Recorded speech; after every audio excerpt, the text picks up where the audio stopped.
KPR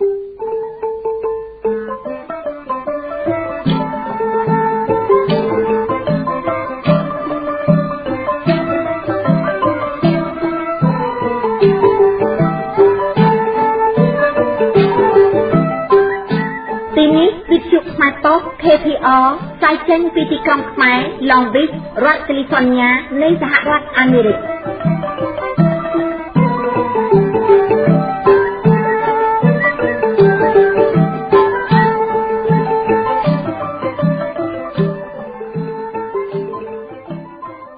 ចាស់ពីរាជធានីភ្នំពេញនាងខ្ញុំមង្គលនីដានិងសហការីផ្សាយសម្លេងនៃវិទ្យុខ្មែរប៉ុស្តិ៍សូមគោរពជម្រាបសួរនិងស្វាគមន៍លោកស្រីប្រិយមិត្តអ្នកស្ដាប់វិទ្យុខ្មែរប៉ុស្តិ៍ទាំងក្នុងនិងក្រៅប្រទេសទាំងអស់ជាទីមេត្រី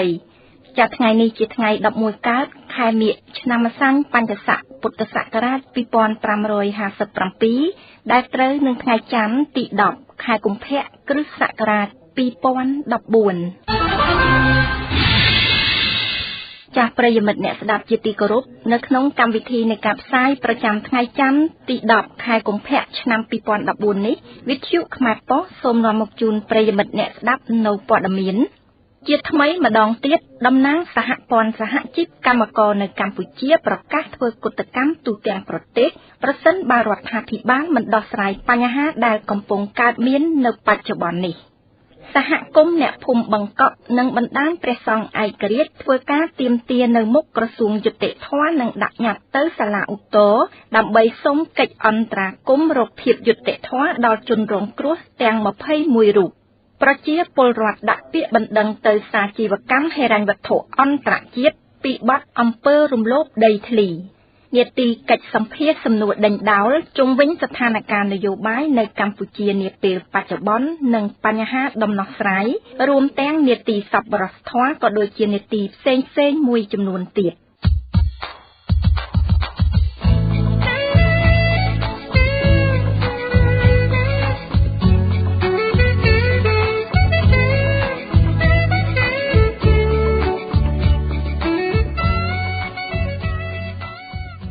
ចាស់លំដាប់តទៅនេះសូមអញ្ជើញលោកអ្នកនាងតាមដានស្ដាប់ព័ត៌មានពិស្ដាជាថ្មីម្ដងទៀតតំណាងសហព័ន្ធសហជីពកម្មករនៅកម្ពុជាប្រកាសធ្វើកុតកម្មទូទាំងប្រទេសប្រសិនបើរដ្ឋាភិបាលមិនដោះស្រាយបញ្ហាដែលកំពុងកើតមាននៅបច្ចុប្បន្ននេះលោកទៀងសច្ចៈជូនសេចក្តីរាយការណ៍លម្អិតជុំវិញព័ត៌មាននេះតំណាងសហភាពសហជីពកម្ពុជាលោករងឈុនប្រកាសគោលជំហរនៅព្រឹកថ្ងៃច័ន្ទទី10នេះថារោងចក្រនឹងធ្វើកុតកម្មទូទាំងប្រទេសប្រសិនបើរដ្ឋាភិបាលមិនចរចាប្រាក់ខែគោលសម្រាប់កម្មករនិងបើរដ្ឋាភិបាលមិនដោះលែងអ្នកជាប់ឃុំទាំង21នាក់នៅថ្ងៃស្អែកទី11ខែមករាឆ្នាំ2014នេះទេបើថ្ងៃ11ស្អែកនេះមិនមានការដំឡើងបៀវត្សជូនបងប្អូនកម្មករកម្មការិនីឲ្យបាន160នោះទេខ្ញុំប្រកាសក្នុងនាមជំហររបស់ខ្ញុំថានឹងដឹកនាំធ្វើមហាកុតកម្មទូទាំងប្រទេសបើសិនអត់មានដំណោះស្រាយហើយមិនមានការដោះលែងអ្នកទាំង21នាក់ឲ្យនៅឲ្យមានសេរីភាពដោយគ្មានលក្ខខណ្ឌអ្វីទាំងអស់ឯកភាពនៅជំហរនេះបើសូមឯកភាពសូមទាំងដៃមួយបាទ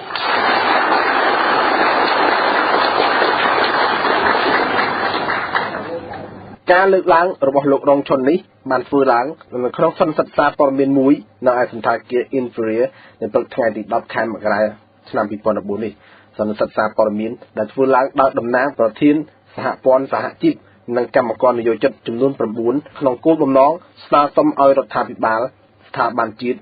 អន្តរជាតិនិងស្ថានទូតនានាជួយធ្វើអន្តរាគមន៍លើបញ្ហា7ចំណុចរួមមានទី1សូមឲ្យដោះលែងជនជាប់ចោទទាំង23នាក់និងទម្លាក់ចោលរាល់ការចោទប្រកាន់ទាំងអស់ទី2សូមឲ្យមានការចរចាឡើងវិញលើប្រាក់ឈ្នួលគោល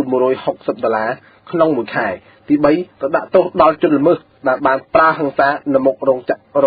យ៉ាត់ជីងនិងនៅផ្លូវវែងស្រេងព្រមទាំងផ្ដល់សំណងជំងឺចិត្តដល់ជនរងគ្រោះដែលបានបាត់បង់ជីវិតជនរងគ្រោះដែលបានរងរបួសនិងជនរងគ្រោះដែលកំពុងជាប់ឃុំឃាំងទី4រដ្ឋាភិបាលត្រូវដកបំរាមនៃការជួបប្រជុំជាសាធារណៈរបស់ប្រជាពលរដ្ឋចេញវិញទី5តំណាងក្រុមហ៊ុនទាំងអស់ត្រូវដកបណ្ដឹងដែលប្រឆាំងសហជីពនិងកម្មករនិយោជិត ទី6សូមទទួលយកកម្មករដែលត្រូវបញ្ឈប់ពីការងារឲ្យចូលធ្វើការវិញព្រមទាំងផ្ដល់ប្រាក់រំលឹកនិងអត្ថប្រយោជន៍ផ្សេងៗនិងទី7ត្រូវទូទាត់ប្រាក់ឈ្នួលនិងប្រាក់រង្វាន់ទៀងទាត់ជូនដល់កម្មករដែលនយោជិតបានកាត់ក្នុងកំឡុងពេលធ្វើកតកម្មលោករងឈុនប្រធានសហភាពសហជីពកម្ពុជាមិនមែនតែសហជីពកម្មករនៅប្រទេសកម្ពុជានោះទេដែលទាមទារឲ្យដោះលែងជនជាប់ឃុំទាំង21នាក់នេះតែវាជាព្រឹត្តិការណ៍អន្តរជាតិចឹងនៅថ្ងៃទី10ហ្នឹងនឹងមានចលនាពិភពលោកមិនមែនមានតែកម្ពុជាយើងទេគឺសហជីពនៅលើពិភពលោកគេនឹងឈរសម្ដែងនៅមុខស្ថានទូតខ្មែរយើងនៅប្រទេសនីមួយៗហ្នឹងជំរុញឲ្យមានការដោះលែងអ្នកទាំង23នាក់ប៉ុន្តែឥឡូវនៅសល់21ហើយធ្វើម៉េចត្រូវតែផ្ដល់សិទ្ធិជូនដល់ពលរដ្ឋខ្មែរទាំងអស់ឡើងវិញបន្ថែមលើនេះលោកអាត់ធុនប្រធានសហព័ន្ធសហជីពស៊ីកាឌូបានប្រាប់ផងដែរថាវិស័យកាត់ដេរសប្តាហ៍នេះគឺកំពុងតែវិវត្តទៅរកគ្មានអ្នកជំនាញសម្រាប់ធ្វើការនៅក្នុងវិស័យមួយនេះព្រោះមូលហេតុជីវភាពលំបាកសក្តិខ្សោយការចំណាយខ្ពស់និងមានជំងឺច្រើនប្រចាំកាយម្ដងចុងក្រោយយើងអាចវិភាគឃើញថាកម្មករជាច្រើននៅផ្នែកឧស្សាហកម្មកាត់ដេរលែងចង់ធ្វើការនៅវិស័យនេះទៀតហើយដោយសារតែគាត់ឈឺចាប់ដោយសារតែគាត់អស់សង្ឃឹមដោយសារតែគាត់បន្សល់ទុកនៅជំងឺច្រើនពេកអញ្ចឹងកម្មករជាច្រើនបានចេញពីរោងចក្ររបស់ខ្លួនអ្នកដែលមានជំនាញនេះចេញទៅរោងចក្រផ្សេងទៀតដែលគេឲ្យការលើកទឹកចិត្តឬក៏ផលប្រយោជន៍ច្រើនកម្មករមួយចំនួនទៀតបានចេញទៅវិស័យសេវាកម្មដូចជាខាងសន្តាគារភោជនីយដ្ឋានជាដើមហើយមួយចំនួនទៀតបានចេញទៅធ្វើការនៅប្រទេសថៃក៏ដូចជាទៅប្រទេសកូរ៉េចឹងជាដើមអញ្ចឹងចូលមកវិញនៅកម្មករថ្មីក្មេងៗនៅតាមជនបទដែលមិនមានការងារធ្វើនោះមកបំពេញបន្ថែមហើយដូចនេះហើយគឺយើងមើលឃើញសញ្ញា2 3ដែលកើតឡើងនៅពេលហ្នឹងទី1កម្មករជំនាញអត់មាននៅក្នុងស្រុកខ្មែរច្រើនទេហើយទី2គឺកម្មករភាគច្រើនគឺធ្វើការហើយបន្សល់ទុកនៅជំងឺហើយនឹងការពិបាកនឹងការជពាក់គេហើយទី3ជាងនេះទៅសល់បានន័យថាអ្វីដែល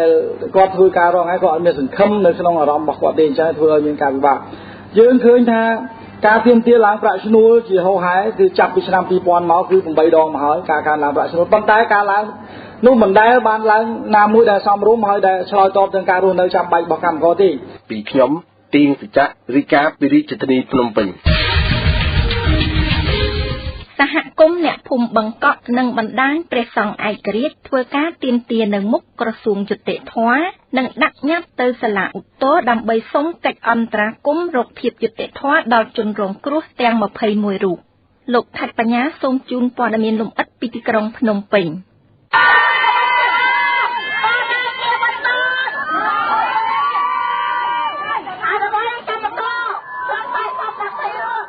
សហគមន៍អ្នកភូមិបឹងកក់ដោយមានការចូលរួមពីសហគមន៍រងគ្រោះដីធ្លីនិងបណ្ដាញប្រសងឯករាជ្យនៅថ្ងៃច័ន្ទនេះបានមកតវ៉ានៅមុខក្រសួងយុតិធម៌សូមឲ្យដោះលែងជនរងគ្រោះទាំង21នាក់ដែលត្រូវបានចាប់ខ្លួនកាលពីថ្ងៃទី2ទី3ខែមករាកន្លងទៅអ្នកស្រីទេវនីតំណាងសហគមន៍បឹងកក់បានប្រាប់ថាគោលបំណងនៃការតវ៉ានៅមុខក្រសួងយុតិធម៌នៅថ្ងៃនេះគឺដើម្បីសូមអន្តរាគមន៍ពីក្រសួងយុតិធម៌ដើម្បីភាពយុតិធម៌ដល់ជនរងគ្រោះទាំង21នាក់ដែលត្រូវបានចាប់ខ្លួននោះអ្នកស្រីបានបញ្ជាក់ថាជនទាំង21នាក់នោះគឺមានម្នាក់ជាសកម្មជនដេធ្លីនៅក្នុងសហគមន៍របស់អ្នកស្រីគឺលោកច័ន្ទពុទ្ធស័ក្តិអ្នកស្រីបញ្ជាក់ទៀតថាអ្នកទាំងនោះមិនមានទោសដោយការជាប់ប្រកាន់របស់តុលាការឡើយអ្នកស្រីទេវនីក៏បានបន្ថែមថាកន្លងមកការជាប់ប្រកាន់ទៅលើជនទាំង21នាក់នោះអ្នកស្រីមិនអាចទទួលយកបានទេអ្នកស្រីអះអាងថាអ្នកទាំងនោះគ្មានសញ្ញាណាមួយថាបានប្រើអំពើហិង្សាទៅលើសមត្ថកិច្ចដោយការជាប់ប្រកាន់នៅឡើយអញ្ចឹងការជាប់ប្រកាន់និងការចាប់ខ្លួនរបស់ពួកគាត់ទាំងអស់គ្នានោះគឺខ្ញុំគិតថាពួកយើងមិនអាចទទួលយកបានទេដោយសារតែជាប់ប្រកាន់ថាពួកគាត់ហ្នឹងបានប្រើប្រាស់ហិង្សាទៅលើសមត្ថកិច្ចនិងអាជ្ញាធរ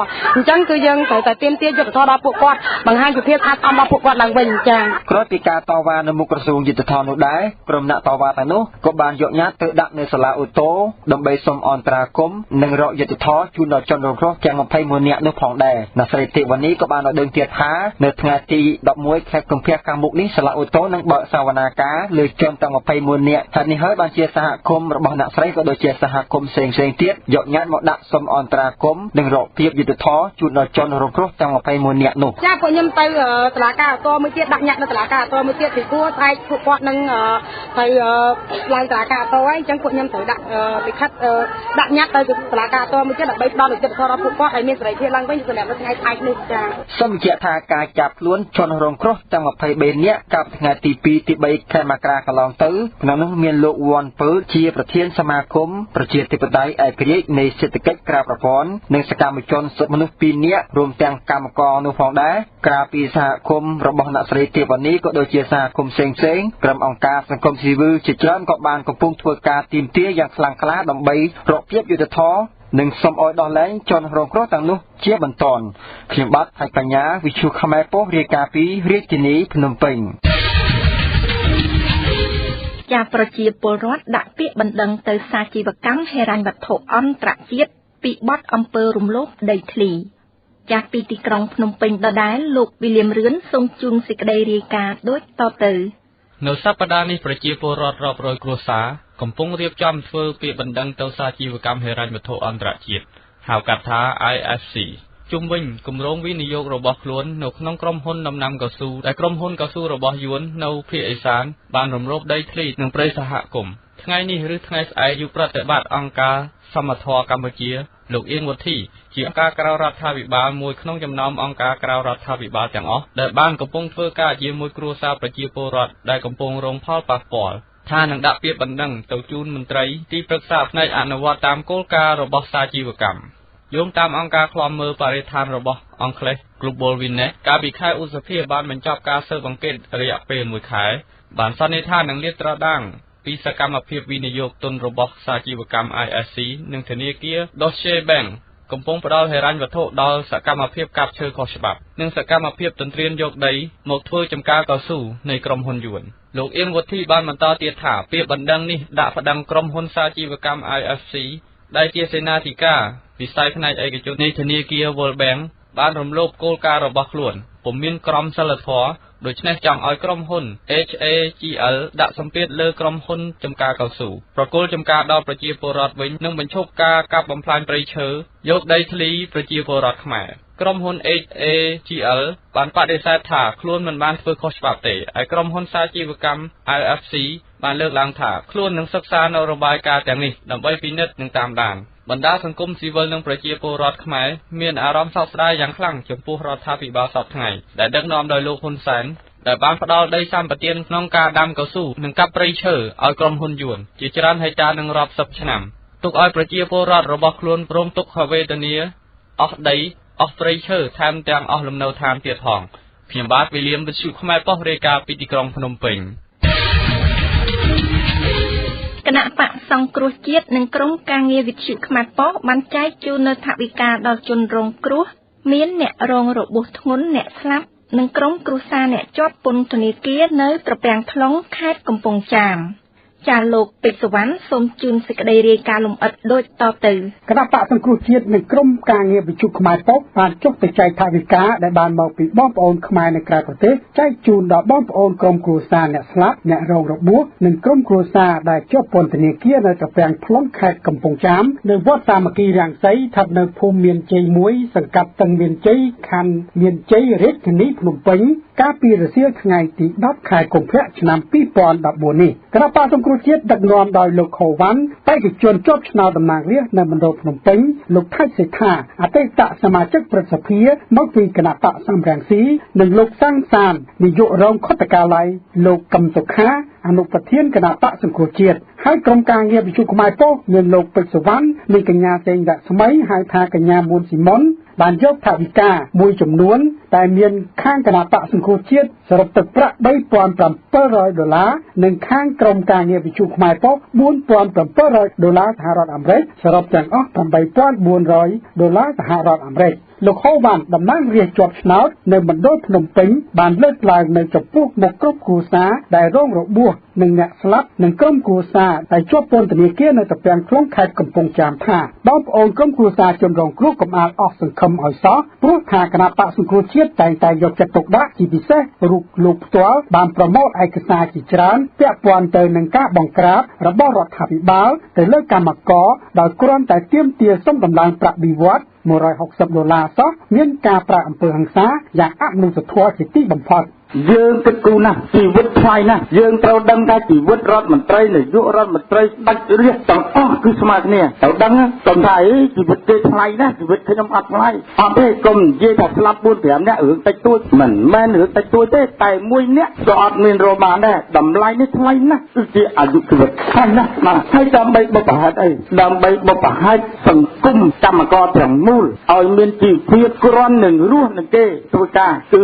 $160តែប៉ុណ្្នឹងឯងលោកថៃសេដ្ឋាអតីតប្រសិទ្ធិនៃគណៈបកសំរងស៊ីបានលើកឡើងថាវាជាការពិតសាហាវណាស់ចំពោះរដ្ឋាភិបាលរបស់គណៈបកប្រជាជនកម្ពុជាដែលគ្រប់គ្រងអំណាចជាង30ឆ្នាំមកនេះបានប្រើអំពើហិង្សាទៅលើកម្មករធ្វើឲ្យរងរបួសនិងស្លាប់ចាប់ដាក់ពន្ធនាគារដោយមិនគោរពសិទ្ធិមនុស្សនិងសិទ្ធិសេរីភាពរបស់មនុស្សលោកទាល់តែសោះប៉ុន្តែដោយមើលឃើញបើពួកជនផ្ដាច់ការនៅស្រុកខ្មែរយើងនេះឃើញទាំងអស់គ្នាហើយបាយមកពេលពួកហ្នឹង$160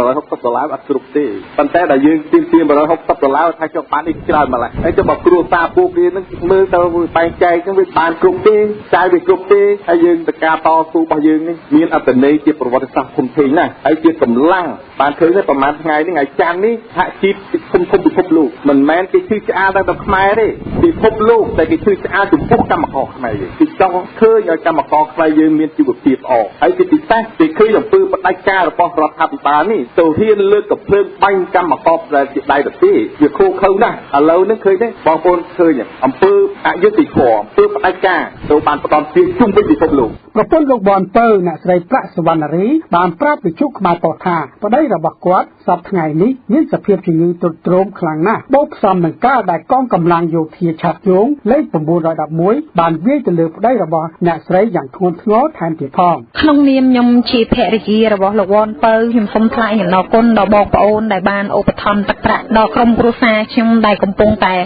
ពិបាកនឹងការរស់នៅហើយនឹងពិបាកនឹងការទិញអ្វីទៅឲ្យគាត់ដោយសារតែជីវភាពរបស់យើងពិបាកខ្លាំងមែនទែនហើយសប្តាហ៍ថ្ងៃនេះលោកវ៉ាន់នៅពៅនៅក្នុងពន្ធនាគារកំពុងតែមានសភាពទ្រុឌទ្រោមខ្លាំងមែនទែនដោយសារតែជំងឺរបស់គាត់ដែលជំងឺដុំសាច់មហារីកនៅកលៀននឹងកំពុងតែធ្វើបាបគាត់ឈឺចុកចាប់រាល់ថ្ងៃហើយជំងឺរ៉ាំរ៉ៃមួយទៀតកាពះពោះវៀននឹងកំពុងតែទ្រុឌទ្រោមរឹតតែខ្លាំងឡើងគឺគាត់សប្តាហ៍ថ្ងៃនេះខ្ញុំបានទៅជួបគាត់មុននឹង2ថ្ងៃគឺគាត់មានសភាពក្អួតហើយនឹងរាគរហូតខ្លួនគាត់ផ្ទាល់គាត់បាននិយាយជាមួយខ្ញុំថាប្រសិនបើគាត់នៅជាប់ក្នុងពន្ធនាគារប្រហែលជា1ខែទៀតប្រហែលជាគាត់បាត់បង់ជីវិតនៅក្នុងពន្ធនាគារផ្ទាល់តែម្ដងចា៎អ្នកស្រីប៉ាន់ស៊ីណាដែលជាម្ដាយរបស់លោកសាគុណសម្បត្តិពិសិដ្ឋដែលត្រូវកងកម្លាំងមានសមត្ថកិច្ចចាប់កូនអ្នកស្រីនៅតំបន់សេដ្ឋកិច្ចពិសេសវាឲ្យបាក់ម្រាមដៃនិងកំទេចកាមេរ៉ានិងកុំព្យូទ័រផងដែរសប្តាហ៍ថ្ងៃនេះកូនខ្ញុំបាក់ដៃនៅតែហើមខ្លាំង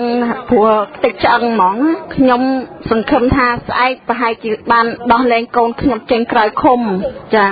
សូមពៀវនាវបងប្អូនក្រៅប្រទេសទាំងអស់មេត្តាជួយធ្វើម៉េចជួយទាមទារឲ្យ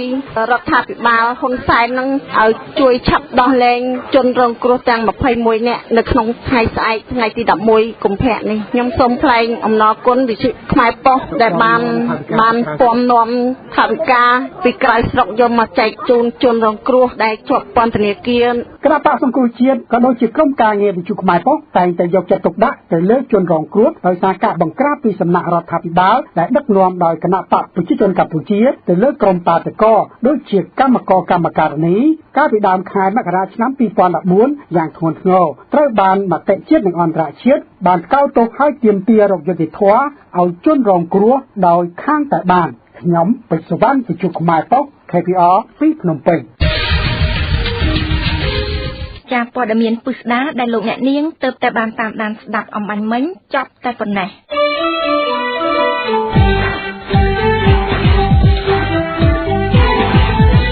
លោកអ្នកកំពុងស្ដាប់វិទ្យុខ្មែរប៉ុស្តិ៍ស្ថានីយ៍ពីក្រុងឡុងបិចរដ្ឋកាលីហ្វ័រញ៉ាសហរដ្ឋអាមេរិក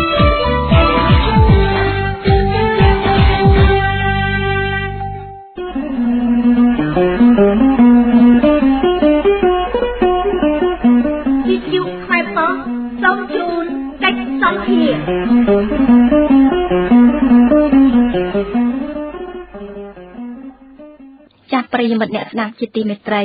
នៅក្នុងកម្មវិធីនៃការផ្សាយរបស់វិទ្យុខ្មែរប៉ុស្តិ៍ប្រចាំថ្ងៃនេះគឺមិនខុសពីថ្ងៃសប្តាហ៍មួយដងដែរចំពោះប្រធានបទគឺយើងលើកយកនៅដំណោះស្រាយមួយចំនួនដើម្បីស្វែងរកច្រកចេញអំពីបញ្ហាដែលជាប់គាំងនយោបាយក្នុងពេលសប្តាហ៍ថ្ងៃនេះរបស់ប្រទេសកម្ពុជាយកមកធ្វើការបកស្រាយជូនលោកអ្នកនាងស្ដាប់ជាបន្ទាប់ពីគណៈបកសង្គ្រោះជាតិឬក៏គណៈបកប្រជាជនកម្ពុជានៅត្រឹងមួយរយៈចុងក្រោយនេះមិនទាន់មានដំណោះស្រាយណាមួយឲ្យល្អប្រសើរនៅឡើយទេបន្ទាប់ពីការប្រើអំពើហិង្សាពីសំណាក់កងកម្លាំងប្រដាប់អាវុធរបស់រដ្ឋាភិបាលឯកបកលោកហ៊ុនសែនមកលើក្រុមបាតកោកម្មកររោងចក្រកាត់ដេរព្រះសង្ឃរួមទាំងប្រជាពលរដ្ឋស្លូតត្រង់ដែលស្រឡាញ់អំពើយុត្តិធម៌និងប្រកាន់របបប្រជាធិបតេយ្យពិតប្រាកដធ្វើការតវ៉ាទាមទារនៅសិទ្ធិសេរីភាពរបស់ខ្លួនកាលពីចុងឆ្នាំ2013និងដើមឆ្នាំ2014នេះចាស់ហើយចំពោះវាគ្មិនដែលអញ្ជើញចូលរួមនៅថ្ងៃនេះគឺត្រូវបានផ្ដល់កិត្តិយសពីលោកកែមលីដែលជាអ្នកស្រាវជ្រាវអភិវឌ្ឍសង្គមនិងជាអ្នកវិភាគបញ្ហាសង្គមដ៏មានប្រជាប្រិយមួយរូបផងដែរចា៎ដូច្នេះសូមអញ្ជើញលោកអ្នកនាងតាមដានស្ដាប់កិច្ចសម្ភាសន៍សំណួរដេញដោលជុំវិញស្ថានភាពនយោបាយក្នុងពេលបច្ចុប្បន្ននៅកម្ពុជានិងដំណោះស្រាយថាតើត្រូវធ្វើយ៉ាងណាជាបន្តទៅទៀតដើម្បីទម្លុះទម្លាយនៅភាពជាប់គាំងនេះពីព្រោះថាការជាប់គាំងនយោបាយសពថ្ងៃធ្វើឲ្យមានផលប៉ះពាល់យ៉ាងខ្លាំងទៅដល់ជីវភាពរស់នៅរបស់ប្រជាពលរដ្ឋក៏ដូចជាវិនិយោគទុនមិនបានចូលមកបណ្ដាក់ទុននៅក្នុងប្រទេសកម្ពុជាចាដោយកិច្ចសម្ភាសន៍ក្រោមប្រធានបទខាងលើគឺមានលោកអ៊ិតសុខាជាអ្នកចោទសួរឆ្លើយឆ្លងទៅកាន់លោកកែមលីមានខ្លឹមសារដូចតទៅខ្ញុំបកករណាសូមក្រាបថ្វាយបង្គំព្រះសង្ឃគ្រប់ព្រះអង្គនិងសូមជម្រាបសួរអស់លោកអ្នកស្ដាប់វិទ្យុខ្មែរប៉ុស្តិ៍ទាំងអស់ជាទីមេត្រីបាទឥឡូវនេះលោកនៅក្នុងបន្ទប់ផ្សាយហើយខ្ញុំបាទសូមជម្រាបសួរតែម្ដងលោកកែមលីបាទសូមជម្រាបសួរហើយសូមជម្រាបសួរដល់ជនរួមជាតិបាទដោយលោកបានជ្រាបហើយអំពីស្ថានភាពនយោបាយនៅក្នុងប្រទេសកម្ពុជាដូចជានៅត្រឹងមិនទាន់មានសញ្ញាណាមួយជាវិជ្ជមានថានឹងអាចធ្វើការចរចាដោះស្រាយនឹងបាននៅឡើយទេប៉ុន្តែបើយើងមើលសកម្មភាពរបស់បងប្អូនពលរដ្ឋនៅតែមានសន្ទុះចង់ធ្វើបាតកម្មតវ៉ាដើម្បីទាមទារនេះទាមទារនោះប៉ុន្តែត្រូវបានបង្ក្រាបជាបន្តបន្ទាប់ចង់សួរថាដំណោះស្រាយនយោបាយនៅពេលនេះតើលោកមើលវិភាគមើលថាតើត្រូវដោះស្រាយបែបណាចំពោះស្ថានភាពបែបនេះបាទសូមអរគុណខ្ញុំសូមបកស្រាយជូននៅស្ថានភាពនយោបាយមួយផ្លែតសិនហើយយើងនឹងចូលនឹងដំណោះស្រាយឬក៏រូបភាពផ្សេងៗនៅក្នុងស្ថានភាពសង្គមយើងជារួមយើងឃើញនាវាកម្ពុជាកំពុងតែធ្វើដំណើរដោយភាពផុយស្រួយបានន័យថាស្ថិតនៅក្នុងកលៈទេសៈមួយដ៏លំបាកហើយមានគ្រោះថ្នាក់ខ្ពស់រួមទាំងរដ្ឋាភិបាលត្រូវទទួលនៅការប្រមានឬក៏ការផ្ដល់ជាអនុសាសន៍ជាច្រើនដែលខ្ញុំតែងតែនិយាយថាទទួលបាននៅការលឿងពីសហគមន៍អឺរ៉ុបពីសហរដ្ឋអាមេរិកហើយទទួលបានការកំហំពីប្រជាពលរដ្ឋកម្ពុជាផងដែរក្នុងកំឡុងបដកម្មកោតកម្មកន្លងមកដោយសារអីយើងឃើញស្ថានភាពចុងក្រោយនេះមានការលំបាកហើយខ្ញុំសូមលើកឡើងនៅរឿងរ៉ាវ 4-5 ចំណុចដើម្បីបញ្យល់បងប្អូនអ្នកស្ដាប់ទី1ខ្ញុំធ្វើការប្រៀបធៀបអំពីល្ខោនបាសាក់ដែលគេលេងតាក់តែងឡើងដោយកេងនសាក់តាក់តែងឡើងដោយកែវយឹតយ៉ាងអីគេមានតួចម្រុះតួនឹងមានតួឯកតួរងតួកំ ប្លែងតួយាយតាតួស្ដេចតួយៈតួកាចអីជាដើមហើយយើងឃើញកន្លងមកនេះយើងប្រើប្រាស់តែតួកាចបាញ់សម្លាប់អំពើហិង្សាប្រើត្បូងប្រើអីធ្វើបាបប្រជាពលរដ្ឋអាហ្នឹងគឺរឿងមួយដែលយើងមិនគួរប្រើប្រាស់ហើយហេតុអីបានយើងមានតួច្រើនតួឯកច្រើនតួកំសត់ច្រើនហើយដែលយើងមិនបញ្ចេញមកយើងបញ្ចេញតែតួកាយតួសាហាវរបៀបនេះអាហ្នឹងរឿងមួយរឿងទី2នៅពេលដែលខ្ញុំឃើញស្ថានភាពថ្មីយើងនឹកឃើញទៅដល់ស្ថានភាពតាំងពីដំបូងការសម្លាប់ប្រជាពលរដ្ឋការបង្កាយគ្រាប់បែកការបង្កើតបាតកម្មការបាញ់សម្លាប់នៅស្ទឹងមានជ័យស្ពានក្បាលថ្នល់សួនកណានយ៉ានិងការបង្ក្រាបថ្មីនេះហើយដូចជាអ្នកនិពន្ធតែមួយហើយអ្នកនិពន្ធនឹងរបៀបអ្នកនិពន្ធអត់ក្បួនហើយมันមានការចូលរួមនិពន្ធរៀបចំជាយុទ្ធសាស្ត្រពីបញ្ញវន្តឬក៏អិសរាជជនសំខាន់ថ្នាក់ដឹកនាំគណៈបព្វជិជនអានឹងដែលយើងមើលឃើញគ្រោះថ្នាក់ទី2ចំណុចទី3ដែលយើងមើលឃើញរដ្ឋាភិបាល គណៈបព្វជិជនកំពុងតែប្រឆាំងនឹងច្បាប់ធម្មជាតិខ្ញុំលើកឡើងឧទាហរណ៍2 3ទេជារួមអ្វីក៏ដោយយើងត្រូវមានការផ្លាស់ប្ដូរកាលណាយើងពីតូចហើយដល់យូរទៅរាប់ឆ្នាំទៅយើងចាស់យើងស្លាប់កាលណាយើងពាក់អាវថ្មីដល់យូរទៅអាវនឹងវាចាស់ហើយយើងត្រូវដូរពាក់អាវថ្មីបន្តទៅទៀតអញ្ចឹងកាលណាយើងមិនព្រមធ្វើការផ្លាស់ប្ដូរអីសោះមិនព្រមកែអាកប្បកិរិយាអីសោះវាជាការប្រឆាំងនឹងច្បាប់ធម្មជាតិពីព្រោះចលនាពិភពលោកវាត្រូវដើរទៅមុខទី2ប្រឆាំងនឹងច្បាប់ធម្មជាតិមួយទៀតមនុស្សយើងកើតមកអត់ដូចគ្នាទេមានភាពចម្រុះពណ៌មានមុខមានសម្លេងនឹងផ្សេងគ្នាមានគំនិតគេហៅថាពហុគំនិតនឹងផ្សេងគ្នាមានសេរីភាពខាងគំនិតយើងនៅក្នុងគ្រួសារមាន5នាក់មានគំនិត5ផ្សេងគ្នាយើងនៅក្នុងស្ថាប័នមានផ្សេងគ្នានៅក្នុងប្រទេសក៏ចឹងដែរមានសម្លេងប្រឆាំងសម្លេងស្របសម្លេងសង្គមស៊ីវិលសម្លេងសហជីពសម្លេងអ្នករងគ្រោះអ្នកមានអំណាចអ្នកមានអីចឹងដោយសារអីគាត់ប្រឆាំងនឹងធម្មជាតិច្បាប់ធម្មជាតិគេត្រូវប្រមូលសម្លេងគេត្រូវប្រមូលពហុគំនិតហ្នឹងយកមកសង្យោគដើម្បីរៀបចំយុទ្ធសាស្ត្រធ្វើការងារធ្វើសេចក្តីសម្រេចចិត្តធ្វើគោលនយោបាយគេអត់ដែលប្រឆាំងនឹងគំនិតទាំងអស់នោះទេគេមិនដែលដាក់គំនិតខ្លួនឯងមួយឲ្យមនុស្សទូទាំងប្រទេសអនុវត្តមិនអាចទៅរួចទេអានឹងគឺជាការប្រឆាំងនឹងច្បាប់ធម្មជាតិហើយអានឹងរឿងទី1ដែលខ្ញុំចង់លើកឡើងមួយទៀតពីមួយថ្ងៃទៅមួយថ្ងៃពីមួយខែទៅមួយខែការដឹកនាំការគ្រប់គ្រងភាពដឹកនាំគឺត្រូវបត់បែនជានិច្ចថា flexible leadership នឹងបានន័យថាភាពជាអ្នកដឹកនាំនឹងត្រូវបត់បែនទៅតាមស្ថានភាពប្រទេសទៅតាមការវិវត្តនៃបច្ចេកវិទ្យាទៅតាមការវិវត្តនៃការយល់ដឹងប្រជាពលរដ្ឋយល់ដឹងវិភាគបានត្រឹមត្រូវទៅលើអ្នកនយោបាយវិភាគបានត្រឹមត្រូវទៅលើអ្នកវិភាគទៅទៀតมันអាចកែប្រែគាត់បានទេมันអាចធ្វើនយោបាយប្រជាបទมันអាចធ្វើនយោបាយវិឆេទកម្មมันអាចធ្វើនយោបាយភូតផលអីបានទៀតទេអញ្ចឹងអាហ្នឹងស្ថានភាពទាំងអស់ហ្នឹងយើងត្រូវតែទទួលស្គាល់បើសិនជាយើងមិនទទួលស្គាល់ទេគឺយើងមិនអាចដោះស្រាយបញ្ហាសង្គមឬក៏ស្ថានភាពនយោបាយក្នុងពេលបច្ចុប្បន្ននេះបានទេរឿងមួយទៀតដែលខ្ញុំចង់បញ្ជាក់ខ្ញុំមានការសោកស្ដាយត្រង់ថាកាលណាពួកសហជីពរិះគន់រដ្ឋាភិបាលថាពួកនឹងពួកប្រឆាំងកាលណាអង្គការក្រៅរដ្ឋាភិបាលរិះគន់ថាពួកនឹងប្រឆាំងក្រមនិស្សិតបញ្ញវន្តរិះគន់ថាក្រមនិស្សិតបញ្ញវន្តនឹងសិតតែប្រឆាំងជាចុងក្រោយបើសិនជាយើងចាត់ទុកថាមនុស្សឬក៏ប្រជាពលរដ្ឋនៅក្នុងប្រព័ន្ធសង្គមទាំងមូលសិតតែប្រឆាំងខ្លួនយើងចុងក្រោយគឺឯកោតែម្ដងហើយយើងត្រូវប្រុងប្រយ័ត្នណាថ្ងៃក្រោយទៅស្អាតតែកូនយើងរិះគន់យើងឬក៏ប្រពន្ធយើងរិះគន់យើងចោទថាហ្នឹងពួកប្រឆាំងទៀតអញ្ចឹងវាអស់តែតោលម្នាក់ឯងឧទាហរណ៍ជាក់ស្ដែងបើយើងមានមិត្តភក្តិ10នាក់មិត្តភក្តិម្នាក់ស្ដីឲ្យយើងថាអាហ្នឹងអត់ត្រូវទេបោះបង់ចោលមួយទៀតរិះគន់យើងថាឲ្យយើងបោះបង់ចោលអាហ្នឹងគឺយើងខ្វះតែម្ដងចុងក្រោយយើងដើរឯកោជាម្ដងធ្វើការឯកោតែម្ដងអាហ្នឹងគឺជាក្រិតក្រមធម្មជាតិដែលខ្ញុំមិននិយាយពីច្បាប់យើងទេអាហ្នឹងដែលខ្ញុំគិតពីស្ថានភាពឥឡូវនេះយើងមានរូបភាព3ធំស្ថានភាពនយោបាយរបស់យើងទី1គឺរូបភាពគណៈបកកាន់អំណាចគណៈបកប្រជាជនគឺកាន់រដ្ឋសភាកាន់រាជរដ្ឋាភិបាលហើយកំពុងតែដំណើរទៅមុខចឹងទៅគណៈបកប្រឆាំងនៅក្រៅរដ្ឋាភិបាលកំពុងតែដើរធ្វើចលនានយោបាយក្នុងចំណោមសកម្មជនរបស់គណៈបកខ្លួនឯងនិងក្នុងចំណោមប្រជាជនទូទៅឬក៏សហគមន៍ជាតិអន្តរជាតិដែលជាដើមឡើយអញ្ចឹងស្ថានភាពនេះសំណួរសួរថាយើងចង់បានទេប្រហែលជាប្រជាពលរដ្ឋមួយចំនួនមិនចង់បានទេប្រហែលជាគណៈបកប្រជាជនមិនចង់បានស្ថានភាពបែបនេះទេប៉ុន្តែខ្ញុំគ្រាន់តែប្រាប់ខ្ញុំបញ្យល់ជូនបើសិនជាស្ថានភាពបែបនេះអ្នកដែលចំណេញគឺយ៉ាងម៉េចអ្នកដែលចំណេញគឺគណៈបកប្រឆាំងទៅវិញទេគឺជាអ្នកដែលចំណេញហើយដែលបានចំណេញពីព្រោះរដ្ឋាភិបាលរដ្ឋសភាពុំទាន់មានសុពលភាពពេញលេញកាលមុនខែសហគមន៍អន្តរជាតិគេគ្រប់គ្រងហើយមានសុពលភាពហើយគេចូលរួមប៉ុន្តែចុះឥឡូវនៅពេលដែលគេមិនគ្រប់គ្រងវិញគេឲ្យធ្វើការស៊ើបអង្កេត28ប្រទេសរបស់សហគមន៍អឺរ៉ុបសហរដ្ឋអាមេរិកឥណ្ឌូនេស៊ីជប៉ុនចក្រភពអង់គ្លេសឧទាហរណ៍គេឲ្យធ្វើការស៊ើបអង្កេតភាពមិនប្រក្រតីសួរថាតើយើងគិតថាសភាហើយរដ្ឋាភិបាលមានសុពលភាពទេអត់ទេទី2ជំនួយច្រើនណា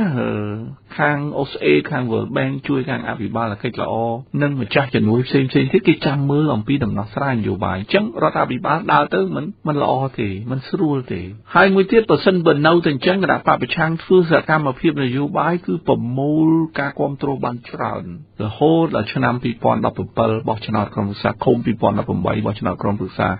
បោះឆ្នោតជាតិទៅគឺគណៈបកប្រឆាំងគឺទទួលបានប្រជាប្រិយភាពខ្ពស់តែ តែម្ដងហើយមានភាពរឹងមាំតែម្ដងផ្ទុយទៅវិញគណៈបកប្រជាជនបានកាន់អំណាចកាន់រដ្ឋសភាកាន់រាជរដ្ឋាភិបាលធ្វើកំណែតម្រង់មិនមានប្រសិទ្ធភាពលាក់ប្រជាប្រិយភាពទៅវិញទេអញ្ចឹងយើងចង់បានរូបភាពហ្នឹងទេយើងអត់ចង់បានរូបភាពហ្នឹងទេយើងចង់បានការប្រកួតប្រជែងស្មើគ្នានៅក្នុងវិស័យនយោបាយរូបភាពទី2ក្នុងកលៈទេសៈដែលយើងចង់មានដំណោះស្រាយចង់មានសម្បទាននយោបាយយើងគួរតែប្រសិនបើมันមានការបោះឆ្នោតឡើងវិញឬក៏มันមានការបោះឆ្នោតមុនអាណត្តិมันមានការសម្បទាននយោបាយมันមានការស៊ើបអង្កេតភាពមិនប្រក្រតីទេមានរូបមន្តទី2ដែលខ្ញុំលើកឡើងប្រសិនបើយន្តការសភាទាំងមូលនិងយន្តការផ្សេងទៀតគ្រប់គ្រងដោយគណៈបកប្រឆាំងហើយយន្តការរាជរដ្ឋាភិបាលគ្រប់គ្រងដោយ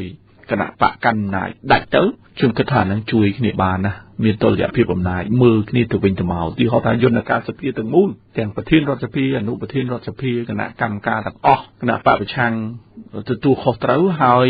គណៈបកកណ្ដាលដែលទទួលខុសត្រូវរដ្ឋាភិបាលគឺជាសមាជិកសភាសាមញ្ញធ្វើកិច្ចការងារជាមួយនឹងគណៈបកប្រឆាំងក្នុងការតាក់តែងច្បាប់ក្នុងការពិភាក្សាច្បាប់និងការត្រួតពិនិត្យរដ្ឋាភិបាលធ្វើតំណាងឲ្យប្រជាពលរដ្ឋអាហ្នឹងគឺប្រយោជន៍ជាតិមែនតើគឺជួយបានច្រើនកំណែតម្រង់ក៏ស៊ីជម្រៅដែរក៏មានប្រសិទ្ធភាពច្រើនដែរពីព្រោះមានអ្នកមើលហើយមានអ្នកធ្វើ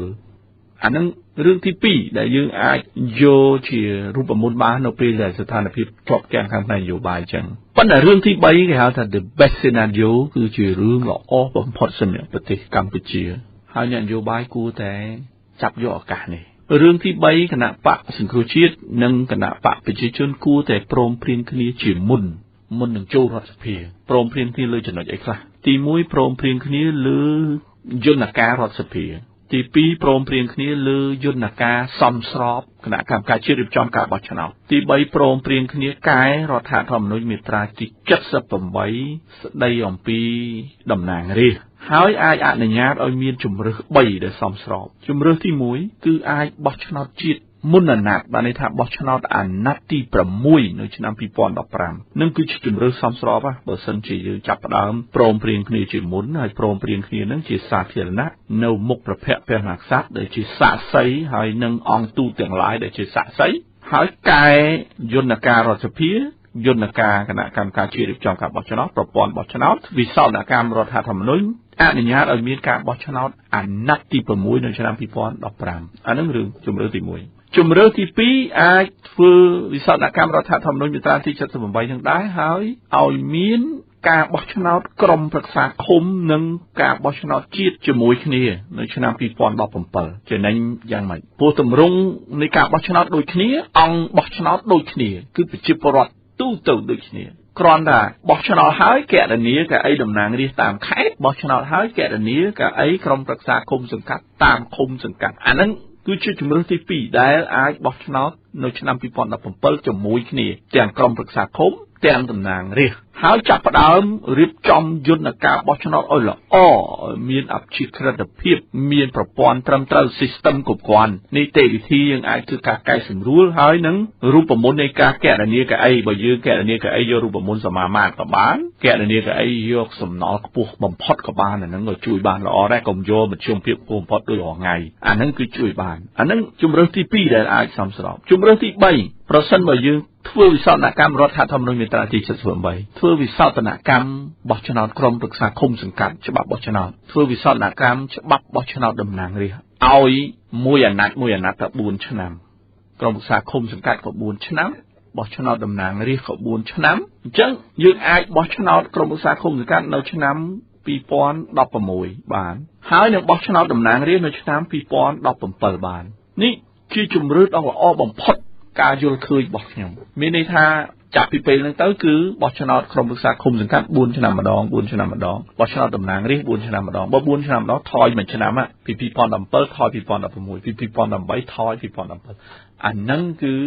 ជាប្រយោជន៍ជាតិហើយឆ្លើយតបទៅនឹងសេចក្តីត្រូវការរបស់ប្រជាពលរដ្ឋច្រើនមិនទាំងអស់ទេប្រជាពលរដ្ឋខ្លះក៏គាត់មិនចង់អញ្ចឹងដែរគាត់ចង់តែបោះឆ្នោតភ្លាមជាពលរដ្ឋខ្លះក៏មិនចង់អញ្ចឹងទេចង់តែឲ្យ លោកនាយករដ្ឋមន្ត្រីហ៊ុនសែនចុះចេញប៉ុន្តែប្រជាពលរដ្ឋខ្លះក៏ចង់រក្សាលោកនាយករដ្ឋមន្ត្រីហ៊ុនសែនដែរអានឹងគឺជាទស្សនវិជ្ជារួមទូទៅនៅក្នុងស្ថានភាពនយោបាយក្នុងពេលបច្ចុប្បន្នបាទអរគុណលោកកែមលីដែលបានបង្ហាញអំពីដំណោះស្រាយដែលកំពុងតែជាប់គាំងនយោបាយជំរាបជូនអរលោកអ្នកស្ដាប់ប៉ុន្តែអ្វីដែលជាការចាប់អារម្មណ៍ខ្ញុំចាប់អារម្មណ៍មានទី3ចំណុចប៉ុន្តែខ្ញុំសូមសួរទៅខាងលើបន្តិចដោយសារលោកលើកឡើងថាខាងគណៈបកកណ្ដាលធ្វើរាល់ថ្ងៃហ្នឹងគឺប្រឆាំងនឹងធម្មជាតិគឺថាធម្មជាតិ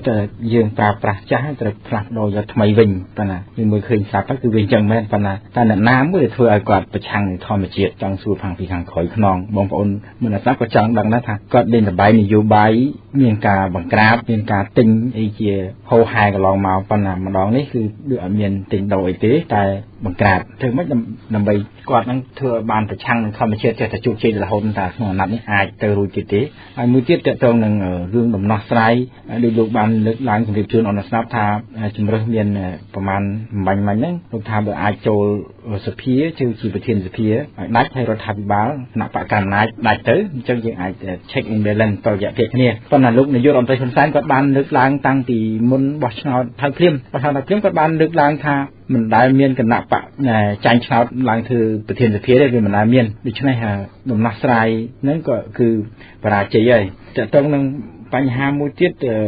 ចង់ឲ្យមានការកែរដ្ឋធម្មនុញ្ញឬក៏បោះឆ្នោត4ឆ្នាំម្ដងហ្នឹងថាអាចទៅរួចទេបើលោកនាយករដ្ឋមន្ត្រីហ៊ុនសែនគាត់ចេះតែមានការទាត់ចោលនៅការទាមទាររបស់គណៈបកយើងទាស់បោះឆ្នោតឡើងវិញឬក៏បោះឆ្នោតមុនអាណត្តិនោះបាទជារួមនៅក្នុងស្ថានភាពបែបនេះបើសិនជាគណៈបកប្រជាជនមិនធ្វើសម្បទាននយោបាយខ្លះអ្វីដែលខ្ញុំបានលើកឡើងគឺយើងសុខចិត្តយកស្ថានភាពទី1ហ្នឹងទៅគណៈបកប្រជាជនចេះតែធ្វើបើកឡានបន្តទៅទៀតទៅមិនដឹងថ្ងៃណាធ្លាក់ជ្រោះមិនដឹងថ្ងៃណាបែកកង់បន្ថែមទៀតប៉ុណ្ណាអាហ្នឹងគឺយើងសុខចិត្តយកអញ្ចឹងប៉ុន្តែជាទូទៅបើសិនជាយើងចង់ជួយជាតិយើងមែនគណៈបកទាំងពីរត្រូវមានសម្បទាននយោបាយអាហ្នឹងបានគេហៅថាការចរចាបើសិនជាយើងចរចាហើយយើងគិតថាมันមានសម្បទាននយោបាយមានជំហររៀងខ្លួនគឺมันមានការចរចាទេហើយកម្លាតនឹងក៏នៅធំដែរមិនខិតទៅរកចិត្តគ្នាទេជារួមមិនអាចបន្តធ្វើអញ្ចឹងបានទៀតទេពីរឿងការគ្រប់គ្រងអំណាចដោយសារអីខ្ញុំលើកឡើងប្រព័ន្ធសង្គមទាំងមូលកាលមុនវា inactive វាអត់កម្រើកបានន័យថាប្រព័ន្ធសាធារណៈគេ public sector គ្រូបង្រៀនមន្ត្រីរាជការទាហានប៉ូលីសគាត់ចេះតែនៅសង្ងំទោះបីលំបាកលំបិនរស់នៅក្នុងគុកឥតជញ្ជាំងយ៉ាងណាក៏ដោយក៏ទ្រាំប៉ុន្តែឥឡូវអត់ទ្រាំចឹងទេចាប់ផ្ដើមកម្រើកហើយតិចឬក៏ច្រើនគឺមានការជជែកពិភាក្សាមានការតវ៉ាមានការនិយាយខាងក្រៅខាងក្នុងហើយអាហ្នឹងរឿងមួយរឿងទី2គឺប្រព័ន្ធឯកជនគេហៅ private sector គឺចាប់ផ្ដើមកម្រើកមែនទែនហើយរោងចក្រកាត់ដេរចាប់ផ្ដើមតវ៉ាហើយនៅតែតវ៉ាទោះបីមានបាញ់សម្លាប់មានចាប់ដាក់គុកមានធ្វើបាបក៏ដោយគឺនៅតែតវ៉ាដដែលទេមានរោងចក្រខ្លះចាប់ផ្ដើមតវ៉ាទៀតហើយមានរោងចក្រក្រុមហ៊ុនផ្សេងទៀតដូចជាក្រុមហ៊ុនសិនត្រីអី1000នាក់ជាងនេះចាប់ផ្ដើមតវ៉ាបើសិនជាមិនដំឡើងប្រាក់ខែ$150គាត់អត់ទៅប្រមូលសម្រាមអានឹងចាប់ផ្ដើមអានឹងអត់ទាន់ចូលដល់អូតែលអត់ទាន់ចូលដល់សេវាកម្មអត់ទាន់ចូលដល់ខាងកសិកម្មទេទើបតែយើងឃើញមានឧស្សាហកម្មខ្លះហើយនិងសេវាកម្មខ្លះអានឹងប្រព័ន្ធសង្គមទី2ប្រព័ន្ធសង្គមទី3គឺប្រព័ន្ធឯកជនប្រព័ន្ធសង្គមស៊ីវិលគេហៅ civil society sector ចាប់ផ្ដើមកម្រើកគ្រប់គ្នាមកហ្នឹងគឺគណៈបព្វជិជនចាប់យកបានពីប្រព័ន្ធសង្គមស៊ីវិលហ្នឹងគឺចាប់ផ្ដើមកម្រើកចាប់ផ្ដើមតវ៉ាចាប់ផ្ដើមប្រឆាំងមកមិនមែនធ្វើការជាមួយទេគឺចាប់ផ្ដើមជំទាស់នៅអ្វីដែលជាអាកប្បកិរិយាមិនល្អតែម្ដងប្រព័ន្ធសង្គមទី3គឺប្រព័ន្ធសហគមន៍គេហៅ community sector community sector បណ្ដាញនេសាទបណ្ដាញព្រៃឈើបណ្ដាញបឹងកក់បរិយាកាឡាបណ្ដាញជនជាតិដើមភាគតិចបណ្ដាញកសិករបណ្ដាញអ្នកផ្ទុកមេរោគអេដស៍បណ្ដាញបរិសុទ្ធស្រឡាញ់បរិសុទ្ធបណ្ដាញទាំងអស់នឹងជាពិសេសបណ្ដាញពហុវិស័យគឺចាប់ផ្ដើមកម្រើកតែម្ដងហើយនៅមិនស្ងៀមទេអញ្ចឹងអ្វីដែលយើងរៀបចំការដឹកនាំប្រឆាំងនឹងច្បាប់ធម្មជាតិវាត្រូវតែឲ្យមានការផ្លាស់ប្ដូរវាត្រូវតែឲ្យមានការកែប្រែវាត្រូវតែផ្លាស់ប្ដូរការដឹកនាំទៅតាមសម័យកាលគឺមិនអាចទៅរួចទេហើយយើងចាំមើលខ្ញុំចាំមើលដែរខ្ញុំចាំមើលថាតើទៅដល់ត្រឹមណាដែលអាចទៅរួចបើសិនជាយើងសុខចិត្តយកស្ថានភាពបែបនេះទី2គណៈបក្សសង្គ្រោះជាតិក៏ត្រូវតែមានសម្បទានដែរមិនរឹងត្អឹងទេឧទាហរណ៍ថាខ្ញុំឲ្យជំរើសបើសិនជាគ្រប់គ្រងយន្តការសភាទាំងមូលហើយចូលទៅក្នុងសភាក៏ជាជំរើសមួយដែលសមស្របដែរ ហើយបើសិនជាចូលទៅក្នុងរដ្ឋសភាហើយធ្វើវិសោធនកម្មរដ្ឋធម្មនុញ្ញមាត្រាទី78អនុញ្ញាតឲ្យមានជំរើស3បោះឆ្នោត2015បោះឆ្នោត2017ឃុំសង្កាត់ឲ្យតំណាងរាស្ត្រជាមួយគ្នាបោះឆ្នោត2016ឃុំសង្កាត់និងបោះឆ្នោត2017តំណាងរាស្ត្រជំរើសទាំង3ហ្នឹងក៏ជាជំរើសមួយដែលយើងគួរតែសម្បទានដែរសុខចិត្តចូលបំពេញសុពលភាពរាជរដ្ឋាភិបាលសភាពេញលេញហើយសុខចិត្តរងចាំការបោះឆ្នោតមុនអាណត្តិឬក៏បោះឆ្នោត4ឆ្នាំក្នុងមួយអាណត្តិគុំក្រុមឧស្សាហកម្មហើយនឹងតំណាងរាស្ត្រខ្ញុំគិតថាអាចជួយកែប្រែស្ថានភាពនឹងបានរឿងមួយទៀតដែលសំខាន់គឺប្រសិនបើនេះជាជំរើសមួយផ្សេងទៀតដែលខ្ញុំចេះពិចារណាយើងត្រូវទៅសេអំពីផលប្រយោជន៍ប្រជាជនផលប្រយោជន៍យុវជនផលប្រយោជន៍បញ្ញាជនហើយនិងផលប្រយោជន៍ប្រទេសជាតិប្រសិនបើគណៈបកណាដែលគាត់ព្រមធ្វើហើយធ្វើបានកិច្ចសន្យាហ្នឹងនៅមុខសាធារណជនផលប្រយោជន៍ប្រជាជនកាត់បន្ថយភាពក្រីក្រគម្លាតអ្នកមានអ្នកក្រឧទាហរណ៍វាមាន 30% 40% រដ្ឋាភិបាលថា 22.85% អញ្ចឹងណាអាចធ្វើបានរហូតដល់ 10% ឬក៏ 15% នៅឆ្នាំ2018ហើយធ្វើនឹងធ្វើដោយវិធីនេះជាវិធីថ្មីអាហ្នឹងក៏យើងព្រមដែរសម្រាប់ប្រយោជន៍ប្រជាជនប្រយោជន៍យុវជនឧទាហរណ៍ថាយុវជនយើងត្រូវធ្វើការសិក្សាក្នុងយុវជន6នាក់មានការងារធ្វើតែម្នាក់ឯងអញ្ចឹងបើសិនជាគណៈបកណាមួយអាចឲ្យយុវជននឹងធ្វើបានសឹងគ្រប់គ្នាហើយមានគោលនយោបាយប្រាក់ខែអបបរមាសមស្រប$150ឧទាហរណ៍ឬក៏$200អញ្ចឹងក៏អានឹងប្រយោជន៍យុវជនតែម្ដងអានឹងគឺយើងត្រូវតែព្រមព្រៀងគ្នាហើយប្រយោជន៍បញ្ញាជនបានន័យថាម៉េចមន្ត្រីរាជការទាហានប៉ូលីសបើសិនជាគណៈបកណាមួយថាឥឡូវខ្ញុំអនុវត្តតាមអនុសាសន៍10ចំណុចដែលខ្ញុំបានលើកឡើងហើយអាចឲ្យប្រាក់ខែទាបបំផុតដល់មន្ត្រីរាជការទាហានប៉ូលីស$500អូខេអាហ្នឹងគឺល្អហ្មងហើយប្រយោជន៍ប្រជាជនមួយទៀតគឺឧទាហរណ៍ថាតម្លៃស្រូវអង្គតម្លៃស្រូវទាបបំផុតតែ500ជាងទេខ្ពស់បំផុតរាល់ថ្ងៃហ្នឹងតែ700 800រៀលទេក្នុង1គីឡូតែមកគណៈបកណាថាឥឡូវខ្ញុំអាចឲ្យ1000ទៅ1200រៀលនៅក្នុង1គីឡូក្រាមក្នុងកិច្ចសន្យារបស់ខាងខ្ញុំហ្នឹងគឺនៅឆ្នាំ2015 2016អាហ្នឹងបើសិនជាបានចំណុចទាំងអស់ហ្នឹងបានតែប្រហែលជា10ចំណុចជនអន្តោប្រវេសន៍ចឹងដែរចាប់ពីពេលនេះទៅខ្ញុំសន្យាថាសូម្បីតែម្នាក់ក៏មិនអនុញ្ញាតឲ្យចូលបានដែរខុសច្បាប់ហើយអ្នកដែលខុសច្បាប់ទាំងឡាយខ្ញុំសន្យាថាខ្ញុំនឹងបញ្ជូនទៅវិញខាងព្រំដែនក៏ចឹងដែរកោះត្រល់កោះមួយចំនួនខ្ញុំសន្យាថានឹងតវ៉ាឲ្យដល់ទីបំផុតបានមិនបានគឺមិនដឹងទេហើយនឹងព្រំដែនគឺខ្ញុំសន្យាថាមិនអាចអនុញ្ញាតឲ្យអ្នកណាចូលបន្តទៀតបានអញ្ចឹងមាន10ចំណុចហ្នឹងចុះកិច្ចសន្យាជាមួយគ្នាគណៈបកប្រឆាំងគណៈបកកណ្ដាលអំណាចហើយមុខទល់មុខសាធារណជនមុខប្រភពព្រះមហាក្សត្រជាសាក្សីហើយប្រជាពលរដ្ឋជាសាក្សីប្រសិនបើអ្នកឯងធ្វើមិនបានទេក្នុងពាក់កណ្ដាលអាណត្តិឧទាហរណ៍2015ធ្វើអត់បាន 30% 2016ធ្វើអត់បាន 30 ទៅ 40% ទេគឺអ្នកត្រូវតែរៀបចំបោះឆ្នោតសាសជាថ្មីខ្ញុំគិតថាជាជំរឿនល្អមួយទៀតដែលយើងអាចជជែកគ្នាបានប្រសិនបើកិច្ចសន្យារបៀបជាផលប្រយោជន៍ប្រជាជនយុវជននិងបញ្ញាជននិងប្រទេសជាតិរបៀបនេះអរគុណលោកកែមលីលោកបានលើកឡើងសិតតែបំរើផលប្រយោជន៍ជាតិទាំងអស់ហ្នឹងប៉ុន្តែអ្វីដែលជាការមួយមានការអ្វីដែលជាការព្រួយបារម្ភគឺគណៈបព្វជិជនមិនព្រមខ្ញុំចង់សួរសំណួរមួយដែលលោកបានលើកឡើងថាបើសិនបើគណៈបកសង្គ្រោះជាតិអាចសម្បទានគ្នាអាចចូលគឺកិច្ចព្រមព្រៀងចូលរួមជាមួយគ្នាមួយខាងរដ្ឋាភិបាលមួយសភាប៉ុន្តែបើសិនជាគណៈបព្វជិជនកម្ពុជានៅតែមានមិនមានឆន្ទៈនៅក្នុងការឲ្យអនុម័តច្បាប់អីចេញគេនៅតែមិនលើកដៃដោយសារកម្លាំងគេមានដល់68អាសនៈដូច្នេះយើងតែ55បើសិនជាចូលសភាមែនវានៅតែជាប់គាំងនយោបាយដដែលហើយជាប់គាំងមិនអាចអនុម័តឲ្យបានប៉ុន្តែបើយើងចូលទៅវាដូចជាផ្ដល់នូវសុពលភាពស្របច្បាប់ឲ្យរដ្ឋាភិបាលអាណត្តិទី5ដែលដឹកនាំដោយលោកនាយករដ្ឋមន្ត្រីហ៊ុនសែនហ្នឹងបាទជារួមដោយដែលខ្ញុំបានលើកឡើងប្រសិនបើគណៈបកមួយធ្វើអីបានសេចចិត្តប្រទេសយើងប្រៀបដូចជានាវាមួយអញ្ចឹងជាទូកមួយអញ្ចឹងមានម្នាក់នោះជិះក្បាលទូកក៏បានជិះកតុយទូកក៏បានជិះកែមទូកក៏បានសេចតែចិត្តម្ដងកលែងទៅនេះម្ដងកលែងទៅនោះតែម្នាក់ឯងខ្ញុំគិតថាចូលទៅក៏ដូចជាអត់មានប្រយោជន៍ដដែលហ្នឹងប្រសិនតែគាត់ចង់ធ្វើកំណែតម្រង់គាត់ធ្វើកំណែតម្រង់ទៅគាត់ចឹងទៅអត់មានការចូលរួមអត់មានការជជែកពិភាក្សាគ្រប់ជ្រុងជ្រោយ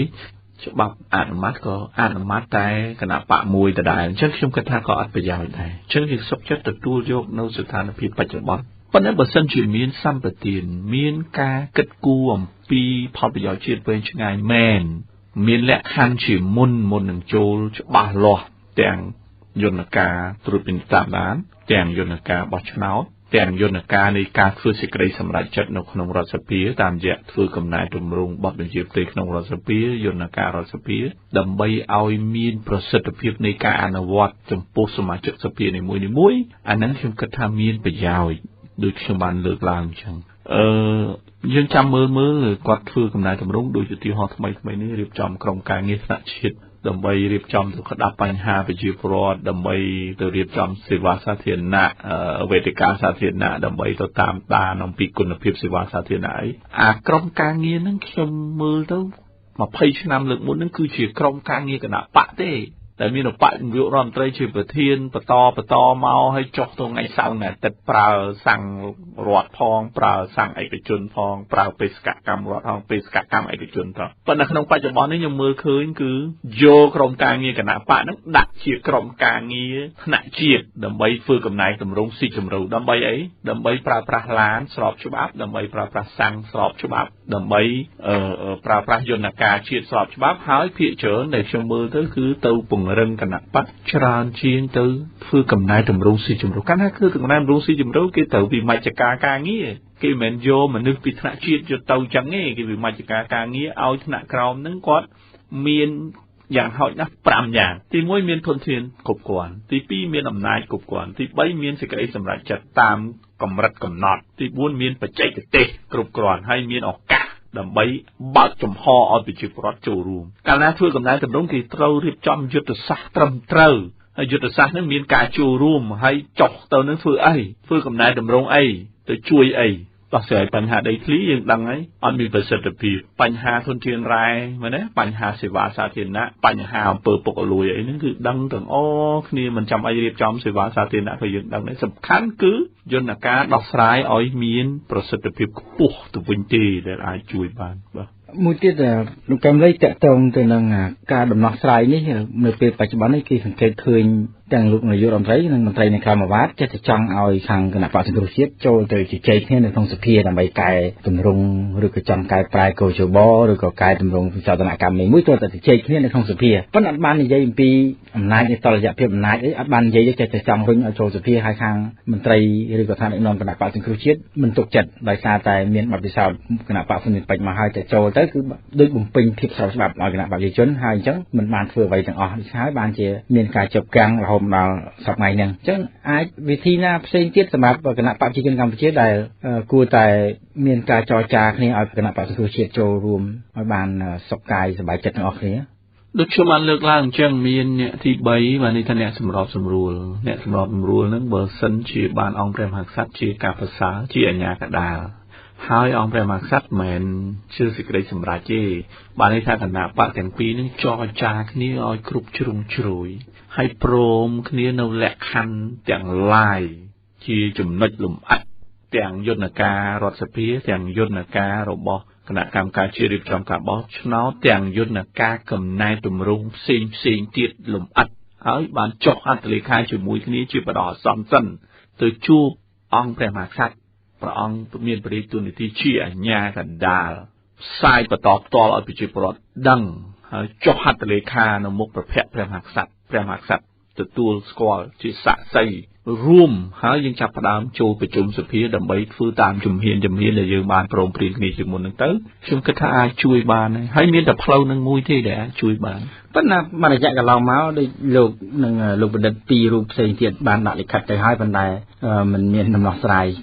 យើងព្រះមហាក្សត្រឲ្យធ្វើដំណោះស្រាយបញ្ហានយោបាយណាប៉ុន្តែរុញទៅឲ្យខាងមេបកទាំងពីរហ្នឹងអញ្ជើញទៅវិញចំណុចនេះដូចជាបាទខ្ញុំគិតថានឹងត្រឹមត្រូវហើយប៉ុន្តែត្រូវថាបកទាំងពីរត្រូវទៅជែកគ្នាលំអិតសិនហើយព្រមព្រៀងគ្នាសិនចាំសរសេរលិខិតស្នើព្រះអង្គឲ្យចូលរួមជាអាជ្ញាកណ្ដាលពីព្រោះព្រះអង្គចូលរួមជាអាជ្ញាកណ្ដាលមិនមែនព្រះអង្គដាក់ចំណុចឲ្យទទួលយកទេបាទន័យថាគណៈបកទាំងពីរព្រមព្រៀងគ្នាជាមុនសិនព្រះអង្គអាចយាងជាអធិបតីនៅក្នុងកិច្ចប្រជុំទ្វេភាគីរវាងគណៈបកហ្នឹងហើយជាសាក្សីនៅក្នុងកិច្ចព្រមព្រៀងហ្នឹងអាហ្នឹងអាចទទួលយកបានអញ្ចឹងខ្ញុំគិតថាគណៈបព្វជិជនអាដាមសខេងគណៈបកសង្គ្រោះជាតិអាដាមកឹមសុខាគួរតែព្យាយាមទេតាក់ទងគ្នាទៅវិញទៅមកហ ហើយជជែកគ្នាក្រៅផ្លូវកាយច្រើនជជែកគ្នាក្នុងហាងកាហ្វេញ៉ាំបាយញ៉ាំអីជុំគ្នាពេលល្ងាចច្រើនទៅខ្ញុំគិតថាមនុស្សម្នាក់ៗកាលណាអង្គុយជជែកគ្នាកាន់តែញឹកញាប់កាន់តែយល់យកគ្នាហើយកាលណាយើងនៅឆ្ងាយពីគ្នាកាន់តែច្រើនហើយអត់បានជជែកគ្នាមិនខុសពីប្រិយប្រពន្ធទេកាលណាយើងអត់សូវបាននិយាយគ្នាគឺយើងចេះឃ្លាតឆ្ងាយពីគ្នាអញ្ចឹងខ្ញុំគិតថាអាចជួយបានបាទប៉ុន្តែលោកអាចប្រៀបធៀបអំពីអតីតកាលពីការចាប់កាន់នយោបាយ98 2003ចាប់កាន់នយោបាយក្នុងអតីតព្រះមហាក្សត្រនៅមានប្រជុំនៅឡើយថាតើពេលនោះតើមានការអញ្ជើញស្រស់ស្រួលគ្នាពីហ្វុនទីនពេជ្រដែលដឹកនាំដោយសម្ដេចក្រមព្រះនរោត្តមរណរដ្ឋនិងលោកនាយករដ្ឋមន្ត្រីហ៊ុនសែនដែរឬមួយយ៉ាងម៉េចក៏ព្រះអង្គចេញបទស្រាយបានព្រះអង្គបានអញ្ជើញគណៈបកទាំង3នឹងជួបជាបទពិសោធន៍ទាំងសំរងស៊ីទាំងសុកអានកាលហ្នឹងហើយទាំងព្រះអង្គចាស់ក្រុមគុណសេរីវុឌ្ឍចូលរួមប្រជុំតាមខ្ញុំចាំណាអញ្ចឹងខ្ញុំគិតថាពេលហ្នឹងគឺអត់ស្រស់ស្រួលគ្នារុញមកឲ្យពិភាក្សាវិញពិភាក្សាម្ដងហើយម្ដងទៀតម្ដងហើយម្ដងទៀតថាតើបង្កើតរាជរដ្ឋាភិបាលគណៈបក2ឬមួយក៏គណៈបក3ខ្ញុំគិតថាវានៅតែគណៈបកទាំង2ហ្នឹងទៅជែកគ្នាដដែលទេឲ្យត្រូវគ្នាចាំជួបប្រភពព្រះមហាក្សត្រដើម្បីជាសាក្សីចុះហត្ថលេខានៅក្នុងកិច្ចព្រមព្រៀងនឹងហើយកិច្ចព្រមព្រៀងនឹងគឺយើងមានបទពិសោធន៍ច្រើនណាស់យើងមិនគួរឲ្យខុសឆ្គងទៀតទេបទពិសោធន៍ឆ្នាំ93 98 2003គ្រប់គ្រាន់ដែលជាពិសោធន៍របស់ហ៊ុនស៊ិនប៉ិចធ្វើការងារជាមួយនឹងរដ្ឋាភិបាលជាមួយនឹងគណៈបកប្រជាជនអញ្ចឹងកិច្ចព្រមព្រៀងរវាងគណៈបកសង្គ្រោះជាតិជាមួយនឹងគណៈបកប្រជាជនត្រូវចែងលម្អិតមានជំហានមានពេលវេលាត្រឹមត្រូវមានធនធានត្រឹមត្រូវដើម្បីអនុវត្តជំហាននីមួយៗកាលណាយើងអត់មានកិច្ចចែងកិច្ចព្រមព្រៀងលម្អិតទេហើយយើងចូលទៅវាគ្រាន់តែបំពេញសុពលភាពហើយកំណែតម្រង់មិនចេញអីដដែលគឺវាធ្វើឲ្យប្រជាពលរដ្ឋនឹងទទួលរងគ្រោះដដែលទេអានឹងដែលខ្ញុំពិចារណាជូនបាទប៉ុន្តែលោកសង្កេតមើលថាគណៈបព្វជិជនកម្ពុជាគាត់ចង់មានដំណោះស្រាយខាងផ្នែកនយោបាយហ្នឹងឲ្យមានការទទួលស្គាល់ជាអន្តរជាតិទេហើយបើសិនជាគាត់ចង់មែនហេតុអីបានជាគាត់មិនព្រមសម្បទានដូចអ្វីដែលមានការលើកឡើងរបស់ពលរដ្ឋថាមិនយកការទាមទាររបស់គណៈបកសង្គ្រោះជាតិទៅចាស់ថាឲ្យយកការទាមទាររបស់ប្រជាពលរដ្ឋហេតុអីបានគាត់មិនទទួលយកជារួមដំបូងខ្ញុំគិតថាប្រហែលជាគាត់គិតថាកាលពីប្រជុំសភាដំបូងណាឬក៏មិនទាន់ចូលប្រជុំសភាគាត់គិតថាដូចពីអាណត្តិមុនអាចថាគណៈបកសង្គ្រោះជាតិនឹងរត់តាមក្រោយចូលទ្វារក្រោយអីចឹងបន្តទៀតទៅស្បត់ឲ្យចូលសភាអីចឹងទៅគាត់អត់គិតថាស្ថានភាពវាខុសគ្នាចឹងហើយបានខ្ញុំថាប្រឆាំងនឹងច្បាប់ធម្មជាតិអ្វីវាត្រូវការប្រែប្រួលវាត្រូវការរៀនសូត្រមេរៀនដែលជាបទពិសោធន៍នឹងអានឹងគឺជា misassumption មួយធំរបស់គណៈបកប្រជាជនគិតថារុញពីកោជបឡើងមកក្រុមប្រឹក្សាខមនុញឡើងឲ្យដល់សភាប្រជុំសភាដំបូងក្រោមអធិបតេយ្យភាពព្រះមហាក្សត្រគឺចប់ប៉ុន្តែវាអត់ដូចកាលមុនអាហ្នឹងគឺ misassumption បានន័យថាម៉េចទីស្មានខុសអាការស្មានខុសហ្នឹងដែលធ្វើឲ្យគ្រោះថ្នាក់ប្រសិនបើនៅស្ថានភាពបែបនេះប្រហែលជាគាត់មិនរុញលឿនចឹងពេកទេអាហ្នឹងរឿងមួយរឿងទី2គាត់ក៏ misassumption មួយទៀតនៅពេលដែលអត់បានចូលប្រជុំសភាយូរអត់មានប្រាក់ខែប្រហែលជាពួកនឹងបែកបាក់សាមគ្គីគ្នាហើយវាគង់តែកម្មសិក្ខាឬក៏សំរងស៊ីឬមកក្រុមណាចូលប្រជុំទេវាអត់មាននៅក្រៅទាំងអស់ហ្នឹងឯងអាហ្នឹង misassumption ទី2បានន័យថាស្មានខុសទី2ស្មានខុសទី3គឺគាត់សិក្សាដែរមិនមែនតែអត់សិក្សាទេសិក្សាអំពីរដ្ឋធម្មនុញ្ញសិក្សាអំពីច្បាប់បោះឆ្នោតថាតើបើសិនជាគេមិនចូលរយៈពេល6ខែមួយឆ្នាំអាចយកអីសភានេះទៅចែកឲ្យគណៈបកផ្សេងបានទេដល់សិក្សាទៅវាអត់បានដល់វាអត់បានគឺ misassumption ទី3ដែលសំខាន់នេះចុងក្រោយនេះដែលខ្ញុំឃើញគាត់ misassumption អាហ្នឹងត្រូវតែរៀនគណៈបកប្រជាជន misassumption ត្រង់ថាប្រសិនបើគណៈបកសង្គ្រោះជាតិរៀបចំបាតកម្មរហូតចឹងយ៉ាងច្រើនមួយអាទិត្យពីរអាទិត្យទេគឺមនុស្សកាន់តែថយទៅប៉ុន្តែ misassumption មិនអាទិត្យមួយនោះគឺប្រហែលជា 10,000 អាទិត្យក្រោយមួយទៀត20,000 អាទិត្យក្រោយមួយទៀត40,000ប្រសិនបើបានរៀបចំបាតកម្មនៅថ្ងៃទី4ខែមករាទៀតថ្ងៃអាទិត្យទៀតអាច1លានមកក្រាបតន់អាហ្នឹងគឺជា misassumption នៅពេលដែលទំហំប្រជាជនកាន់តែកើននៅពេលដែលប្រជាជនចាប់ផ្ដើម connect គ្នាបានផ្សារភ្ជាប់គ្នាអ្នកខាងក្រោមអ្នកជាតិអ្នកអន្តរជាតិរោងចក្រផ្សារភ្ជាប់មួយគ្រូបង្រៀនផ្សារភ្ជាប់មួយគណៈបកស្អិតទៅគឺគាត់ចាប់ផ្ដើមបក្រាបតែម្ដងពីព្រោះបើអត់បក្រាបគឺ connect គ្នាទូទាំងប្រទេស អាហ្នឹងគឺជាមាន assumption ទី4ដែលខ្ញុំគិតឥឡូវគាត់ធ្វើ assumption មួយទៀតដែលខ្ញុំគឺធ្វើការសន្និដ្ឋានគាត់ធ្វើ assumption ថាម៉េចអ្នកឯងមិនចូលឲ្យខ្ញុំធ្វើកំណែតម្រង់6ខែបង្កើតក្រុមការងារ6ខែទៅមុខមើលតើវារីចម្រើនឯខ្ញុំថាគ្មានបានប្រយោជន៍អីច្រើនទេអញ្ចឹងកុំធ្វើ assumption ខុសឲ្យសោះគួរតែអញ្ជើញអ្នកដែលមានបទពិសោធន៍នៅក្នុងរដ្ឋាភិបាលជាពិសេសក្នុងចំណោមក្មេងៗបញ្ញវន្តនៅទីស្តីការក្រសួងនីមួយៗនឹងយកមកប្រជុំគ្នាឲ្យគាត់ធ្វើ assumption ជូនគណៈបព្វជិជនប្រសិនបើផ្អែកលើចិត្តគំនិតចាស់ដដែលនឹងគឺខ្ញុំគិតថានឹងមាន assumption រហូតហើយចុងក្រោយគឺនាំនាវាកម្ពុជានឹងឲ្យគ្រោះថ្នាក់តែម្ដងបាទអរគុណលោកមករយៈចុងក្រោយនេះក៏ដូចជារយៈពេលយូរណាស់មកហើយជាការកាត់សម្គាល់គឺឃើញថាគណៈបព្វជិជនកម្ពុជាគាត់ធ្វើដំណើរតាមលក្ខណៈបែបសប្តាហ៍ថ្ងៃនេះគឺគាត់ចាត់ទុកថាជាលក្ខណៈបែបប្រជាធិបតេយ្យនីតិរដ្ឋរបស់គាត់ប៉ុន្តែភាគច្រើនដែលគេមើលឃើញថាមិនមែនទេថាជាលក្ខណៈផ្ដាច់ការឬក៏កុម្មុយនីសអីអញ្ចឹងប៉ុន្តែមិនស្ដាប់គាត់ចេះតែយកលក្ខណៈបែបប្រជាធិបតេយ្យនីតិរដ្ឋហើយ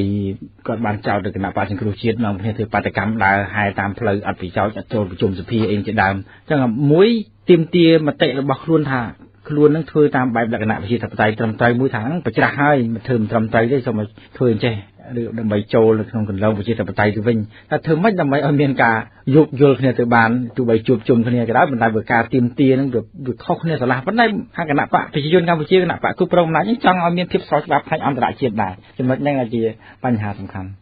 ខ្ញុំមិនដឹងថាតើ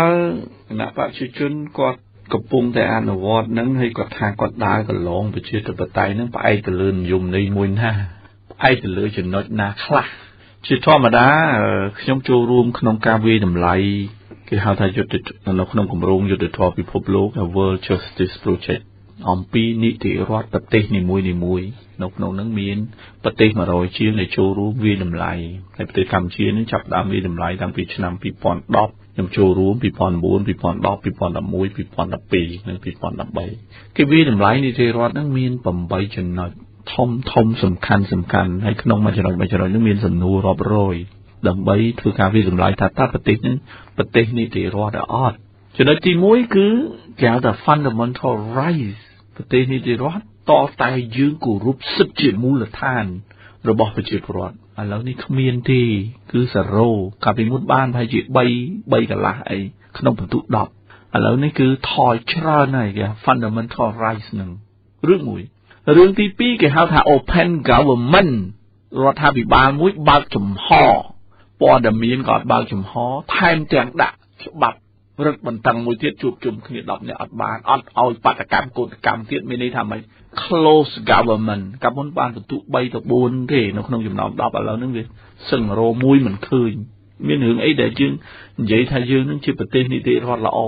ទី3គឺគេហៅថា limited government power អំណាចរបស់រដ្ឋាភិបាលហ្នឹងត្រូវមានដែនកំណត់អត់ជន់លើអំណាចសភាអត់ជន់លើអំណាចរាជរដ្ឋាភិបាលទេឥឡូវហ្នឹងមិនត្រឹមតែជន់លើអំណាចសភាឬមួយក៏តុលាការទេគឺគ្រប់គ្រងទាំងស្រុងនៅក្នុងប្រទេសទាំងមូលតែម្ដងមិនតែរដ្ឋាភិបាលមនុស្សម្នាក់ពីរនាក់ទៅទៀតអាហ្នឹងគឺយើងវាតម្លៃនីតិរដ្ឋយ៉ាងដូចម្ដេចហើយ absence of corruption បានន័យថាអត់មានអំពើពុករលួយហើយយើងខ្ពស់ជាងគេបន្ទុកឡើងទៅទៀតបន្ទុកខាងអាក្រក់ហ្នឹងមួយទៀតគេហៅថា civil justice បានន័យថាយុត្តិធម៌ជនស៊ីវិលអត់មានសោះដោយសារអីគឺតុលាការរបស់យើងមិនឯករាជ្យបាញ់សម្លាប់ចាប់ដាក់គុកធ្វើបាបគេនៅពេលដែលគេតវ៉ាដោយសន្តិវិធី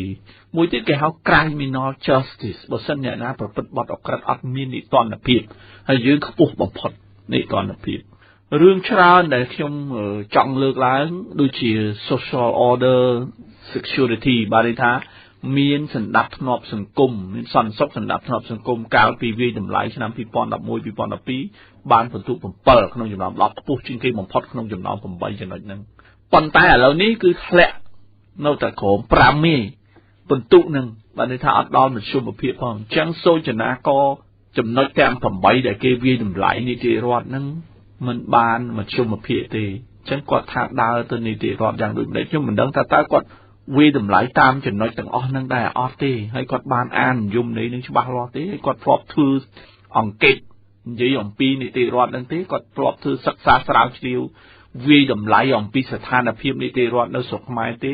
ខ្ញុំគិតថាប្រហែលជាអត់ដែលវាយតម្លៃទៀតក៏មិនដឹងអាហ្នឹងឯងដែលយើងត្រូវតែមានការចាប់អារម្មណ៍ហើយយើងចេះតែនិយាយថាបានហើយថានឹងមាត់มันមានលេខมันមានការសិក្សាស្រាវជ្រាវច្បាស់លាស់បាទប៉ុន្តែកន្លងមកថាតាមស្ថាប័នណាមួយដែលអាចវាយតម្លៃអំពីការគោរពសិទ្ធិមនុស្សលទ្ធិប្រជាធិបតេយ្យការគោរពនីតិរដ្ឋអីអញ្ចឹងមានស្ថាប័នអន្តរជាតិឬអង្គការសង្គមស៊ីវិលជារួមមានស្ថាប័នអន្តរជាតិដោយសហការជាមួយនឹងរដ្ឋាភិបាលហើយនិងអង្គការសង្គមស៊ីវិលឧទាហរណ៍សេរីភាពបច្ចេកមតិអី Freedom House គាត់ធ្វើការសិទ្ធិក្នុងការទទួលព័ត៌មានអីគឺអង្គការ Freedom House ហើយដូចជានីតិរដ្ឋហ្នឹងគឺ World Justice Project ជាស្ថាប័នមួយដែលធ្វើការវិតម្លៃរៀងរាល់ឆ្នាំគ្រប់ប្រទេស Corruption Index អីហ្នឹងគឺតែអាប់សង់នៃអំពើពុករលួយអីគឺ TI អង្គការតម្លាភាពកម្ពុជានឹងមានអង្គការជាច្រើនទៀតវិតម្លៃហើយកាលណាគេធ្វើការវិតម្លៃគេតែងតែយកស្តង់ដារអន្តរជាតិមកវិតម្លៃហើយយើងនៅត្រឹមណាបើយើងក៏លេខទៅមើលស្តង់ដារហើយបានបន្ទុកប្រមាណមាន index ប្រមាណអាហ្នឹងគេអាចមើលហើយរដ្ឋាភិបាលគួរតែចូលរួមចំណែកជួយជ្រុំជ្រែងធ្វើអាហ្នឹងដើម្បីឲ្យដឹងថាខ្លួននៅកន្លែងណាឥឡូវសួរគាត់មើលថាគាត់នៅកន្លែងណាគាត់ឆ្លើយរួចទេហើយនៅកន្លែងណាហ្នឹងផ្អែកទៅលើស្អីខ្លះអត់ដឹងទេចឹងអាហ្នឹងបានយើងត្រូវមើលទាំងអស់ហ្នឹងដូចនីតិរដ្ឋអីយើងគិតពីច្បាប់យើងបានច្រើនមែនចំនួនហ្នឹងប៉ុន្តែច្បាប់ហ្នឹងស្តង់ដារអត់ច្បាប់ហ្នឹងឆ្លុះបញ្ចាំង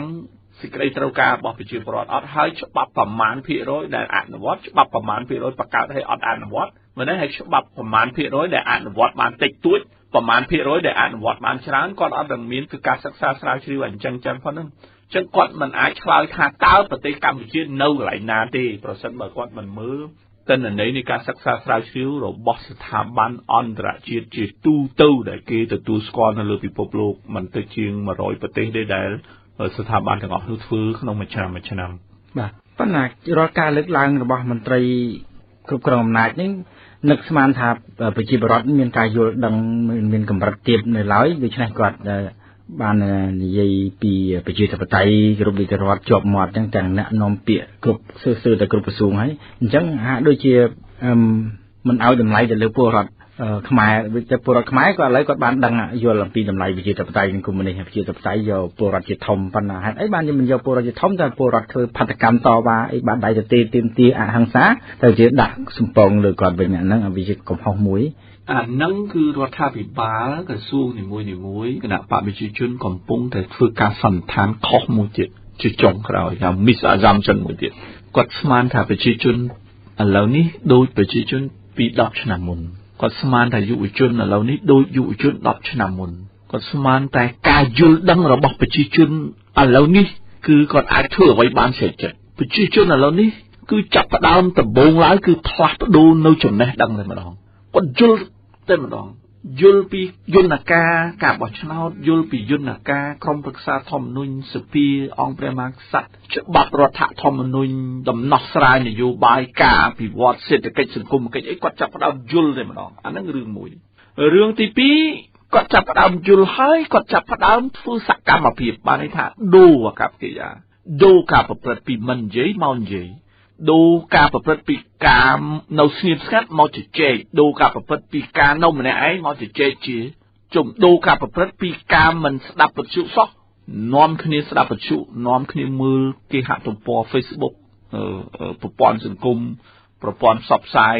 ទូលំទូលាយ mass media ជាដើមឡាអញ្ចឹងចាប់ផ្ដើមឥឡូវនេះប្រជាពលរដ្ឋចេះដឹងច្រើនជាងមន្ត្រីរាជការចេះដឹងច្រើនជាងបញ្ញវន្តចេះដឹងច្រើនជាងអ្នកនយោបាយខ្ញុំដើរជួបប្រជាពលរដ្ឋច្រើនណាស់គាត់ដឹងថាអ្នកនយោបាយនេះនិយាយខុសនិងនិយាយត្រូវគាត់ដឹងថាប្រធានគណៈបកនេះនិយាយខុសនិយាយត្រូវគាត់ដឹងថាអង្គការនេះនិយាយខុសនិយាយត្រូវគាត់ដឹងថាអ្នកណាភូតគាត់អ្នកណានិយាយត្រង់គាត់ដឹងថាអ្នកវិភាគនេះពេលនេះនិយាយលំអៀងពេលនេះនិយាយអត់លំអៀងពេលនេះនិយាយចេះដឹងពេលនេះនិយាយភ្លើគាត់ដឹងហ្មងហើយគាត់ដឹងថាអ្នកនេះនិយាយត្រូវអ្នកនេះនិយាយខុសគឺគាត់បញ្ញាជាងយើងឆ្ងាយណាស់ពីព្រោះអីគាត់មិនប្រកែកនិយាយតែគាត់ប្រកែកស្ដាប់គាត់មិនប្រកែកនិយាយតែគាត់ប្រកែកវិភាគគាត់មិនប្រកែកនិយាយប៉ុន្តែគាត់សន្និដ្ឋានលើស្ថានភាពសង្គមច្បាស់ជាងអ្នកនយោបាយអញ្ចឹងចាប់ពីពេលនេះទៅ ប្រសិនបើធ្វើនយោបាយ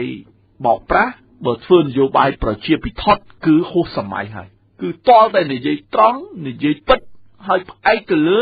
ព័ត៌មានដែលជាលក្ខណៈវិទ្យាសាស្ត្រអានឹងបានអាចទៅផ្សព្វផ្សាយទៅនិយាយចេញមកនិយាយតាមវិទ្យុចេញមកនិយាយតាមទូរទស្សន៍ហើយចេះតែនិយាយអត់មានហេតុផលអីត្រឹមត្រូវគឺគាត់ដឹងហ្មងបាទនេះខ្ញុំសូមបាទប៉ុន្តែកត្តាអីខ្លះដែលធ្វើឲ្យប្រជាពលរដ្ឋយល់ដឹងច្រើនជាងមុនដែលគណៈប្រជាជនកម្ពុជានឹកស្មានថាមិនដល់ថ្នាក់នឹងសោះពីព្រោះយើងក៏លេខទៅមើលវិស័យអប់រំវិញវិស័យអប់រំគឺត្រូវបានគេវាយតម្លៃឲ្យថាมันមានគុណភាពទេតកតងទៅនឹងវិស័យអប់រំនេះជាដើមតែមានកត្តាអីខ្លះដែលធ្វើឲ្យពលរដ្ឋគាត់យល់ដឹងឥឡូវហ្នឹងគឺថាមានពលរដ្ឋនៅតាមទីប្រជុំជនគាត់បានមើលតាមប្រព័ន្ធអន្តរបណ្ដាញ Facebook ឬក៏ស្ដាប់ព័ត៌មានតាមអ៊ីនធឺណិតអីបច្ចេកវិទ្យាប៉ុន្តែពលរដ្ឋនៅតាមជនបទអីផ្សេងទៀតហ្នឹងគាត់មានការយល់ដឹងមិនចាញ់នឹងពលរដ្ឋនៅទីក្រុងណាមួយចំនួនធំខ្ញុំសូមលើកឡើង5ចំណុចមានច្រើនចំណុចដែលធ្វើឲ្យប្រជាពលរដ្ឋមានការយល់ដឹងកែប្រែការប្រព្រឹត្តច្បាស់លាស់របៀបនេះទី1គឺដោយសារតែសកម្មភាពរបស់ប្រព័ន្ធផ្សព្វផ្សាយកាន់តែច្រើនទៅហើយ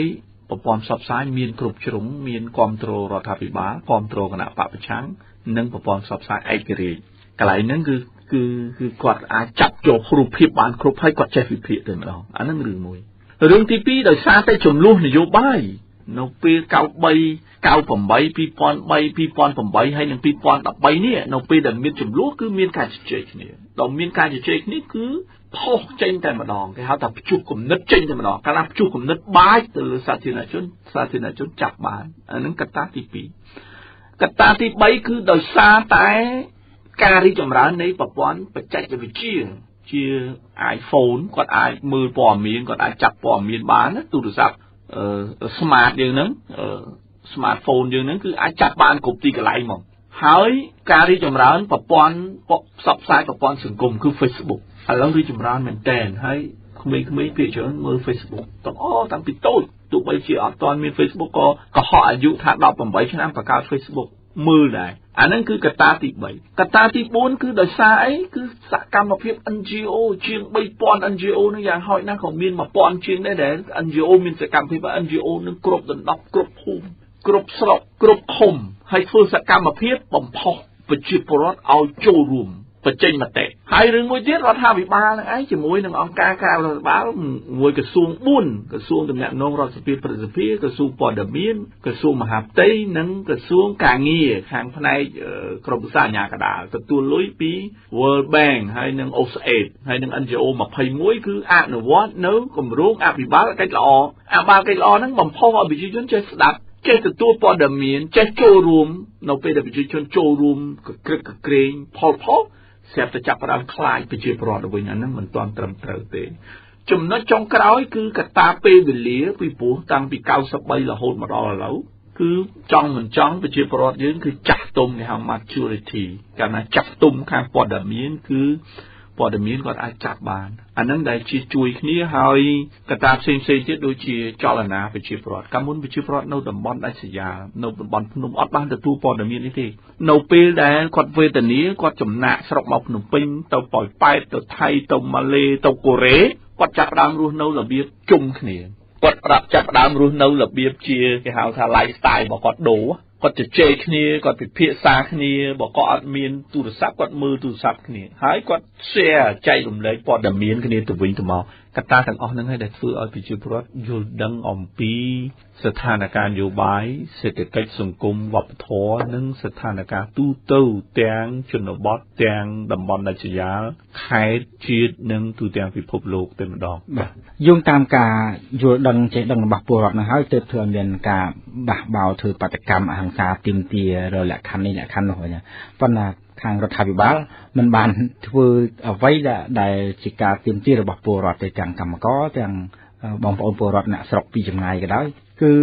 បានត្រឹមតែប្រើហិង្សាទៅវិញចំណុចនេះថាតើដំណោះស្រាយអត់មានប៉ុន្តែដំណោះស្រាយប្រើហិង្សាមានទៅលើពួកគាត់ថាតើវាអាចធ្វើឲ្យមានការឈឺចាប់កាន់តែច្រើនទៀតទេបើសិនជាគាត់នៅតែបង្ក្រាបយ៉ាងចាស់ដៃបែបនេះចឹងការប្រើធម៌ក្តៅការប្រើអំពើហិង្សាដើម្បីបង្ក្រាបដើម្បីបំបិទមាត់ដើម្បីបំបិទតិចអ្នកដទៃខ្ញុំគិតថាបានតែមួយរយៈទេ ប៉ុន្តែរយៈពេលយូរគឺអត់បានទេបញ្ហាសង្គមទាំងឡាយយើងចង់បិទបាំងយើងចង់បំភ្លេចចោលយើងចង់គ្របដណ្ដប់ឲ្យទុកឲ្យបញ្ហាហ្នឹងវាដោះស្រាយខ្លួនឯងមិនអាចទៅរួចដូចលើកមុនទេព្រោះបញ្ហាហ្នឹងវាទុំជូរជារួមបើសិនជាយើងគិតថាស្វាយហ្នឹងវានៅខ្ចីយើងទុកមករយៈទៅវាចាស់ប៉ុន្តែឥឡូវស្វាយហ្នឹងវាចង់ទុំជូរហើយអញ្ចឹងវាចង់ជុះហើយអញ្ចឹងយើងអាចទុកបញ្ហាទាំងអស់ហ្នឹងបានទៀតទេខ្ញុំឃើញមានភាពមិនឆ្លាតមួយតាក់ទងរឿងការតោងប្រព័ន្ធសង្គម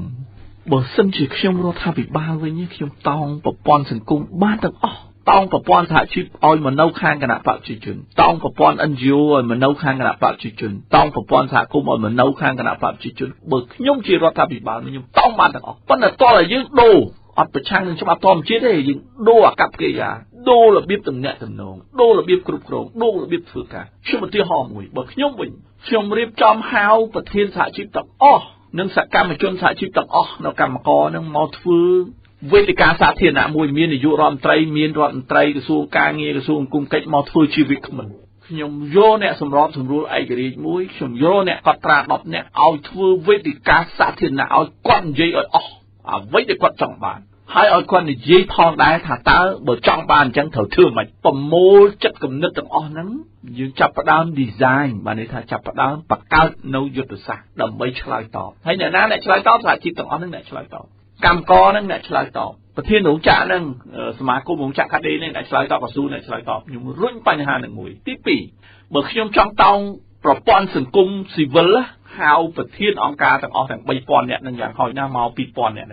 មកធ្វើកិច្ចប្រជុំពិភាក្សាវេទិកាសាធារណៈហ្មងតើប្រព័ន្ធសង្គមស៊ីវិលចង់បានអីហើយធ្វើទៅជួបប្រទះនឹងបញ្ហាអីឲ្យលើកឡើងទាំងអស់ចាត់តាំងអ្នកកត់ត្រាដល់ជំនាញតាក់តាំងអ្នកធ្វើរបាយការណ៍ដល់ជំនាញហើយពិភាក្សាមិនមែនតែបញ្ហាទេពិភាក្សារឿងយុទ្ធសាស្ត្រពិភាក្សារឿងធនធានដើម្បីដោះស្រាយអ្វីដែល NGO ទាំងអស់នឹងលើកឡើងព្រមទាំងខ្ញុំនឹងឲ្យថវិកាទៅ NGO នឹងមួយឆ្នាំប្រមាណ%នៃថវិការដ្ឋដើម្បីឲ្យគាត់ទៅឆ្លើយខ្លួនឯងតែម្ដងអ្វីដែលគាត់លើកឡើងខ្ញុំតោងបានទាំងអស់បើសិនជាឲ្យខ្ញុំធ្វើតោងបាននឹងគុំប៉ុន្តែគាត់មិនសហជីពតវ៉ាគាត់ថានេះអានឹងពួកប្រឆាំងនេះកុំរាប់រវា NGO តវ៉ាលើកឡើងរិះគន់ថា NGO នឹងពួកប្រឆាំងដល់ចុងក្រោយពួកប្រឆាំងអស់លីងមកទៅហើយចុងក្រោយលទ្ធផលចឹងមែនគាត់ consider គាត់ចាត់ទុកថាពួកប្រឆាំងវាចុងក្រោយបើសិនជាមែនរបស់អញគឺរបស់គេចឹងអស់លីងមកសង្គមតែម្ដងអានេះតើតមានឆន្ទៈខ្ពស់សម្រាប់មេដឹកនាំតើមានឆន្ទៈមិនអាចតោងបានហើយចុះបើមេដឹកនាំអត់ឆន្ទៈផងអាងទៅលើការបង្ក្រាបអ្នកដែលស្និទ្ធនឹងខ្លួនចុះទៅបង្ក្រាបពួកដូចមួយរយៈកន្លងមកអញ្ចឹងថាធ្វើមិនឲ្យមានឆន្ទៈនោះខ្ញុំឧទាហរណ៍មួយរបៀបធ្វើថ្មីខ្ញុំឧទាហរណ៍មីងលក់នំបញ្ចុកបើឲ្យគាត់មក design គាត់ឲ្យមកបង្កើត hamburger មក hot dog អីទៅគាត់មិនចេះទេចឹងតើយើងប្រើអ្នកជំនាញខាងបង្កើត hot dog ហ្នឹងហើយអ្នក design អា pizza hot dog hamburger ហ្នឹងបើឲ្យគាត់ទៅ design ផាក់ឡូវអីជ្រូកអីក៏អត់ចេះដែរក៏យកអាហ្នឹងចឹងហើយបានជា John Kennedy នៅទសវត្សរ៍ទី60គាត់ចង់អភិវឌ្ឍប្រទេសអាមេរិកឲ្យជឿនលឿនហើយជំនាន់ហ្នឹងជឿនលឿនមែនទែនគឺគាត់ប្រមូលធនធានមនុស្សហ្នឹងយកមកបង្កើតជាយុទ្ធសាស្ត្រដើម្បីឆ្លើយតបអានេះយកខួរក្បាលតែមនុស្សម្នាក់យកមកឲ្យដឹកនាំមកប្រទេសយកខួរក្បាលតែមនុស្សមួយក្រុមយកមកឲ្យ design មកប្រទេសបើយកអញ្ចឹងគឺយើងបានហូបតែនំបញ្ចុកហ្នឹងព្រោះយើងយកអ្នកជំនាញនំបញ្ចុកយកមកធ្វើយើងយកអ្នកជំនាញចាក់បញ្ឆែមកធ្វើគាត់ចេះធ្វើតែបញ្ឆែហ្នឹងគាត់មាននឹងចេះធ្វើកាទៀវស្អីឲ្យធ្វើកាទៀវក៏ធ្វើអត់ឆ្ងាញ់ដែរចង់បានដូចតែខ្ញុំនិយាយតលរោអ្នកដែលប្លែកហ្នឹងបានវាបានប្លែកតែបើរោអ្នកដដែលបានដដែលហើយជាពិសេសអ្នកដដែលចង់អភិរក្សចង់ថែរក្សាអ្វីដែលខ្លួនធ្វើណាមិនចង់សម្រាប់អ្វីដែលខ្លួនធ្វើហើយធ្វើថ្មីទេមានតែអ្នកថ្មីទេអញ្ចឹងបានប្រព័ន្ធ UNDP UNICEF ទោះបីអ្នកឯងមកជា resident coordinator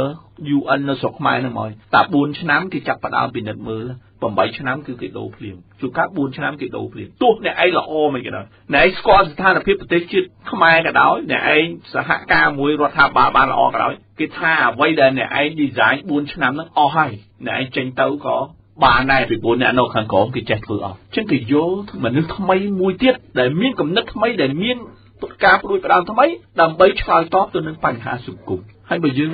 រដ្ឋមន្ត្រីតាំង79ឥឡូវនៅតែរដ្ឋមន្ត្រីហ្នឹងនឹកឃើញធ្វើស្អី នឹកឃើញតែដដែលហ្នឹងបាទអរគុណលោកកែមលីដែលសារទៅវេលាយើងអស់ម៉ោងហើយសូមផ្ដល់ឱកាសជាចុងក្រោយលោកនាងបានស្ដាប់ហើយថាដើម្បីធ្វើការផ្លាស់ប្ដូរឬក៏តោងយកនៅ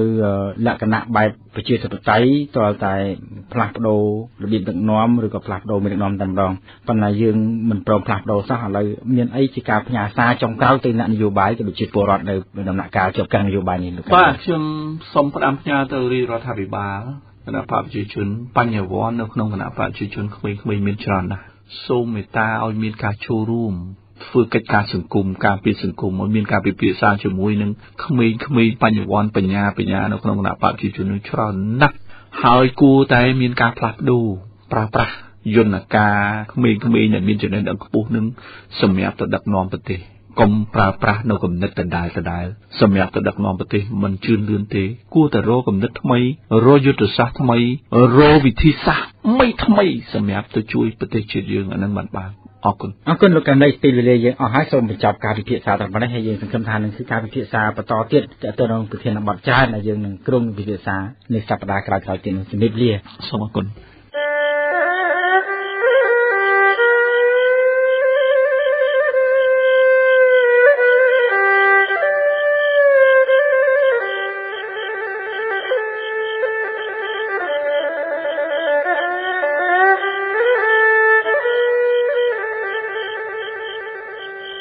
ប្រិយមិត្តអ្នកស្ដាប់ជាទីមេត្រីនៅចុងក្រោយកម្មវិធីនៃការផ្សាយរបស់វិទ្យុខ្មែរប៉ុស្តិ៍ប្រចាំថ្ងៃច័ន្ទទី10ខែកុម្ភៈនេះ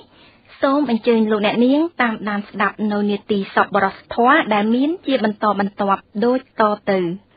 តាមរយៈលោកតាន់សូនីនៅទីក្រុងស្តុកតុនសហរដ្ឋអាមេរិកឧបាសិកាញ៉ែមសវណ្ណារីនិងញ៉ែមសវណ្ណារាបានជួយឧបត្ថម្ភទឹកប្រាក់ដល់វិទ្យុខ្មែរប៉ុស្តិ៍នៅក្នុងទឹកប្រាក់$120សម្រាប់ពេញមួយឆ្នាំជាមួយគ្នានេះតាមរយៈលោកតាន់សានីនិងអ្នកស្រីខៅកៅនិមលក៏បានធ្វើការរៃអង្គាសបានជាទឹកប្រាក់ចំនួន$280ក្នុងនោះផ្ដល់ជូនកងការពារសុវត្ថិភាពលោកសំរងស៊ីនិងកងការពារលោកកឹមសុខាបាទជាមួយគ្នានោះផងដែរតាមរយៈលោកកឹមសាយនៅទីក្រុងស្តុកតុននិងលោកសវណ្ណឈុនឈិនឆោមកឹមសាយថងអានហិនហេងហួតសំណាងគឿមថេមទូចវ៉ាត់អ្នកស្រីភ័ក្របានរៃអង្គាសសរុបទឹកប្រាក់ទាំងអស់បាន$745ក្នុងទឹកប្រាក់នោះបែងចែកជូនទៅជនរងគ្រោះដោយសារតែបាតុកម្មអហិង្សាទឹកប្រាក់ចំនួន$345ជូនគណៈបក្សសង្គ្រោះជាតិចំនួន$200ជូនវិទ្យុខ្មែរប៉ុស្តិ៍ចំនួន$100ជូនសកម្មជនគណៈបក្សសង្គ្រោះជាតិបៃលីចំនួន$50ជូនធីសវណ្ណថាទឹកប្រាក់ចំនួន$50បាទនៅក្នុងនោះដែរតាមរយៈលោកតាន់សានីនិងអ្នកស្រីវ៉ាសរុនបានផ្ដល់ថវិកាដល់ឪពុកជនរងគ្រោះតែបានបាត់កូននៅក្នុងព្រឹត្តិការណ៍បង្ហូរឈាមកាលពីថ្ងៃទី3ខែមករាឆ្នាំ2014នៅទឹកប្រាក់ចំនួន$100ខាងក្រោមនេះគឺជាឪពុករងគ្រោះដែលបានទទួលថវិកាតាមរយៈវិទ្យុខ្មែរប៉ុស្តិ៍នឹងសូមថ្លែងអំណរគុណដល់អ្នកស្រីវ៉ាសរុនយ៉ាងដូចនេះខ្ញុំឈ្មោះខឹមសឿនបងខ្ញុំលេងឪពុកឈ្មោះកូនខ្ញុំឈ្មោះខឹមសផាតហើយជ្រូកបងបាន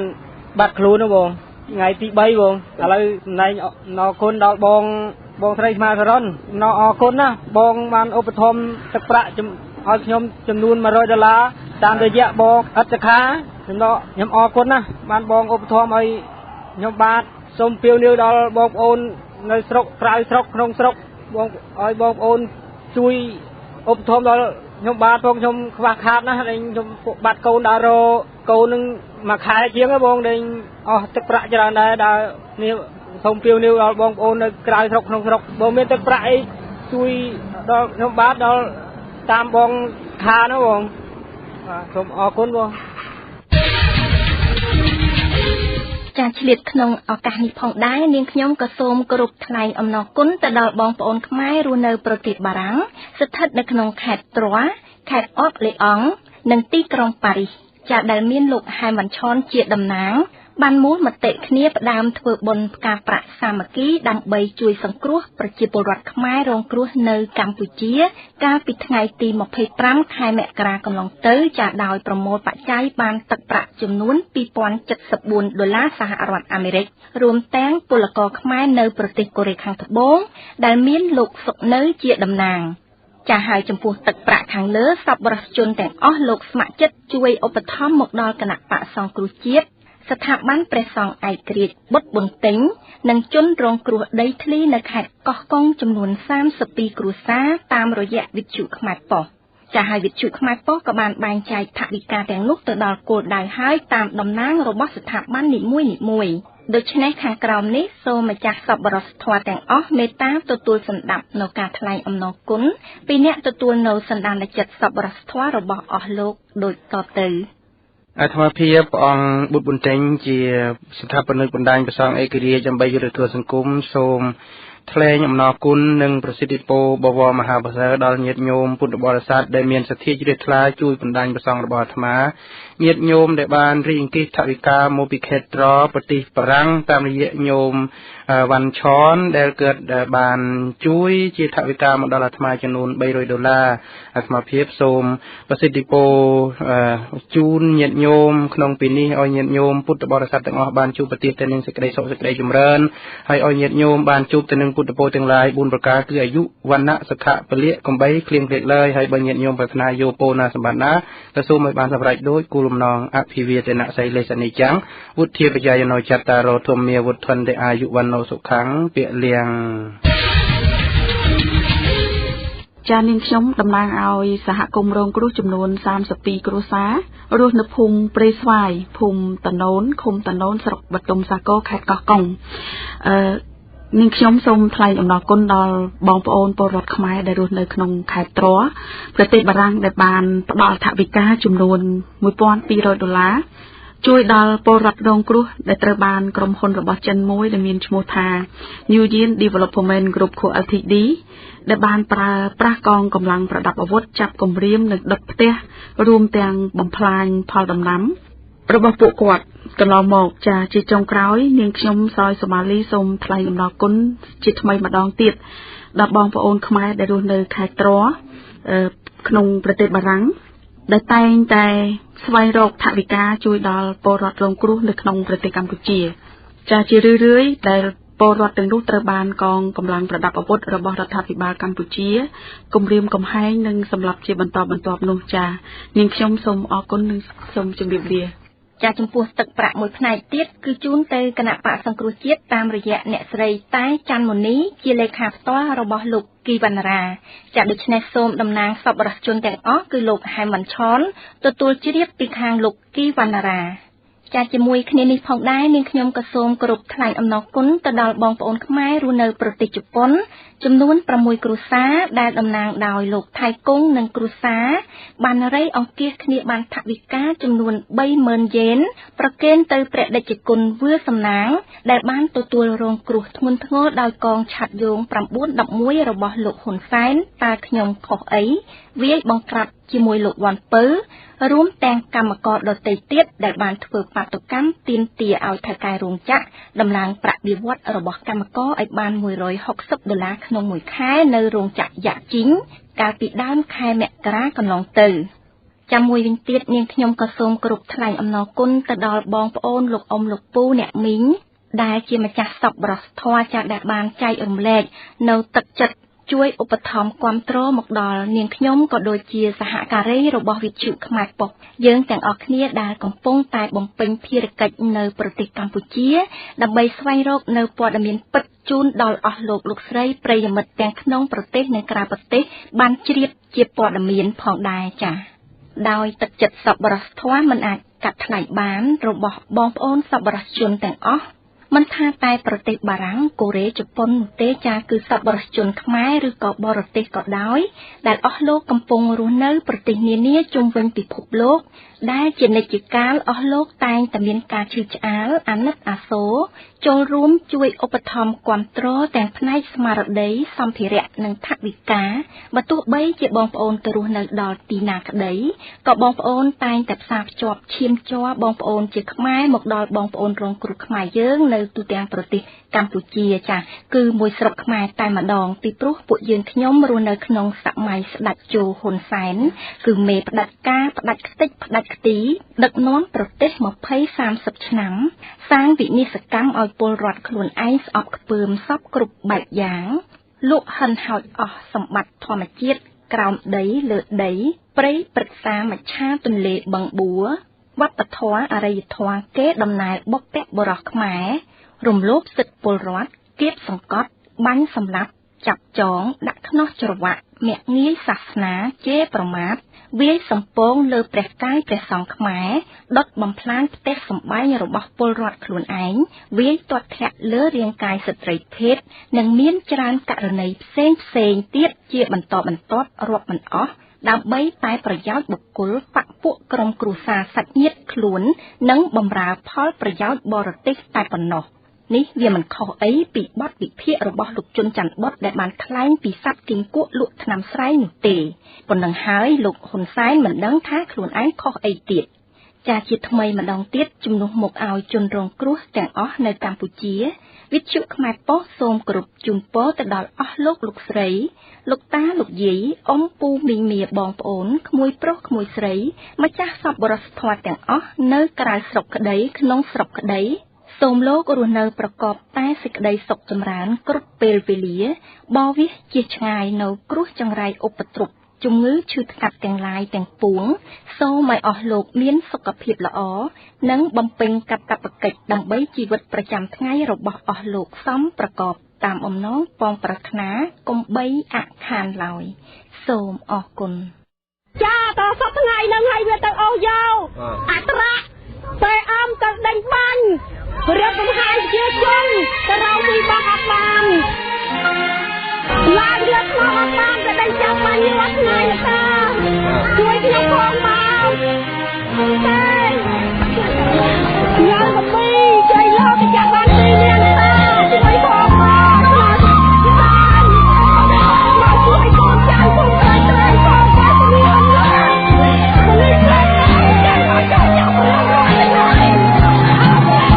ទឹកភ្នែករាខ្មែរអង្វរសំរួមចាំក្តីសណ្ដំសពរកប្រណីបានប្រខ្វះល្ងាចស្ទើរតែដាច់ផ្ទៃសែនវេទនាក្រៃជីវិតរៀងខ្មែរពំលើអាជ្ញាក្រងលើដែនដីថាឯងក្រក្រៃគ្មានលុយឥតប្រាក់អ្នកមានវិញយកលុយធ្វើធ្នាក់អាងយួរវណ្ណៈអ្នកក្រពឹងអីសង្ឃឹមព្រៃឡង់ក៏បាត់បងដែរដីភូមិដីស្រែជួបវិបត្តិធំត្រូវវិយោគអាងលើច្បាប់ថ្មីគេសម្បទានដី99ឆ្នាំឯវិយោគទុនបោកខ្មែរទាំងរស់ដីគោកដីកង់ក្បែរអង្គអាជីវកម្មយកដីជាតិឯងឲ្យគេនិគមខ្មែរខ្លាចជាខ្ញុំគេលើដីកំណើតវាឲ្យឡើងយកទីនៅដល់ជុំក៏ពុទ្ធសាសនា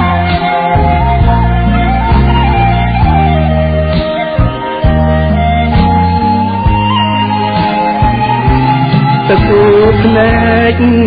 អ្នកស្រែអង្វរសំរួលចាំក្តីសណ្ដោះសពរងប្រណីបានព្រឹកខ្វះល្ងាចទើបដាច់ពួងខ្សែ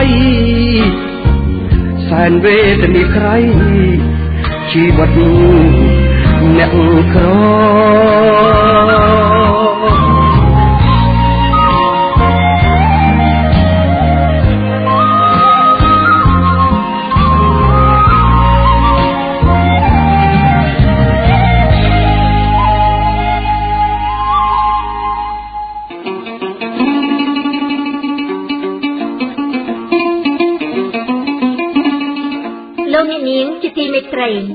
កម្មវិធីរបស់វិទ្យុខ្មែរប៉ុស្តិ៍មានផ្សាយជារៀងរាល់ថ្ងៃចាប់ពីម៉ោង 7 ដល់ម៉ោង 8 យប់ម៉ោងនៅក្នុងប្រទេសកម្ពុជាតាមរលកធាតុអាកាសខ្លី Shortwave SW 9.96 MHz ក្នុងបង់ទី3 AM 9960 kHz ក្នុងកម្ពស់31 ម៉ែត្រអាចស្ដាប់ឮទូទាំងប្រទេសកម្ពុជានិងប្រទេសជិតខាងលោកអ្នកនាងអាចស្ដាប់បានតាមប្រព័ន្ធអន្តរបណ្ដាញអ៊ីនធឺណិតដែលមាន website www.thekhamerpost.com ការផ្សាយរបស់វិទ្យុយើងនាពេលនេះចប់តែប៉ុណ្ណេះសូមលោកអ្នកនាងរងចាំស្ដាប់កម្មវិធីផ្សាយរបស់វិទ្យុខ្មែរប៉ុស្តិ៍នៅពេលនិងម៉ោងដដែលសូមជូនពរដល់អស់លោកស្រីឲ្យបានប្រកបដោយសេចក្តីសុខចម្រើន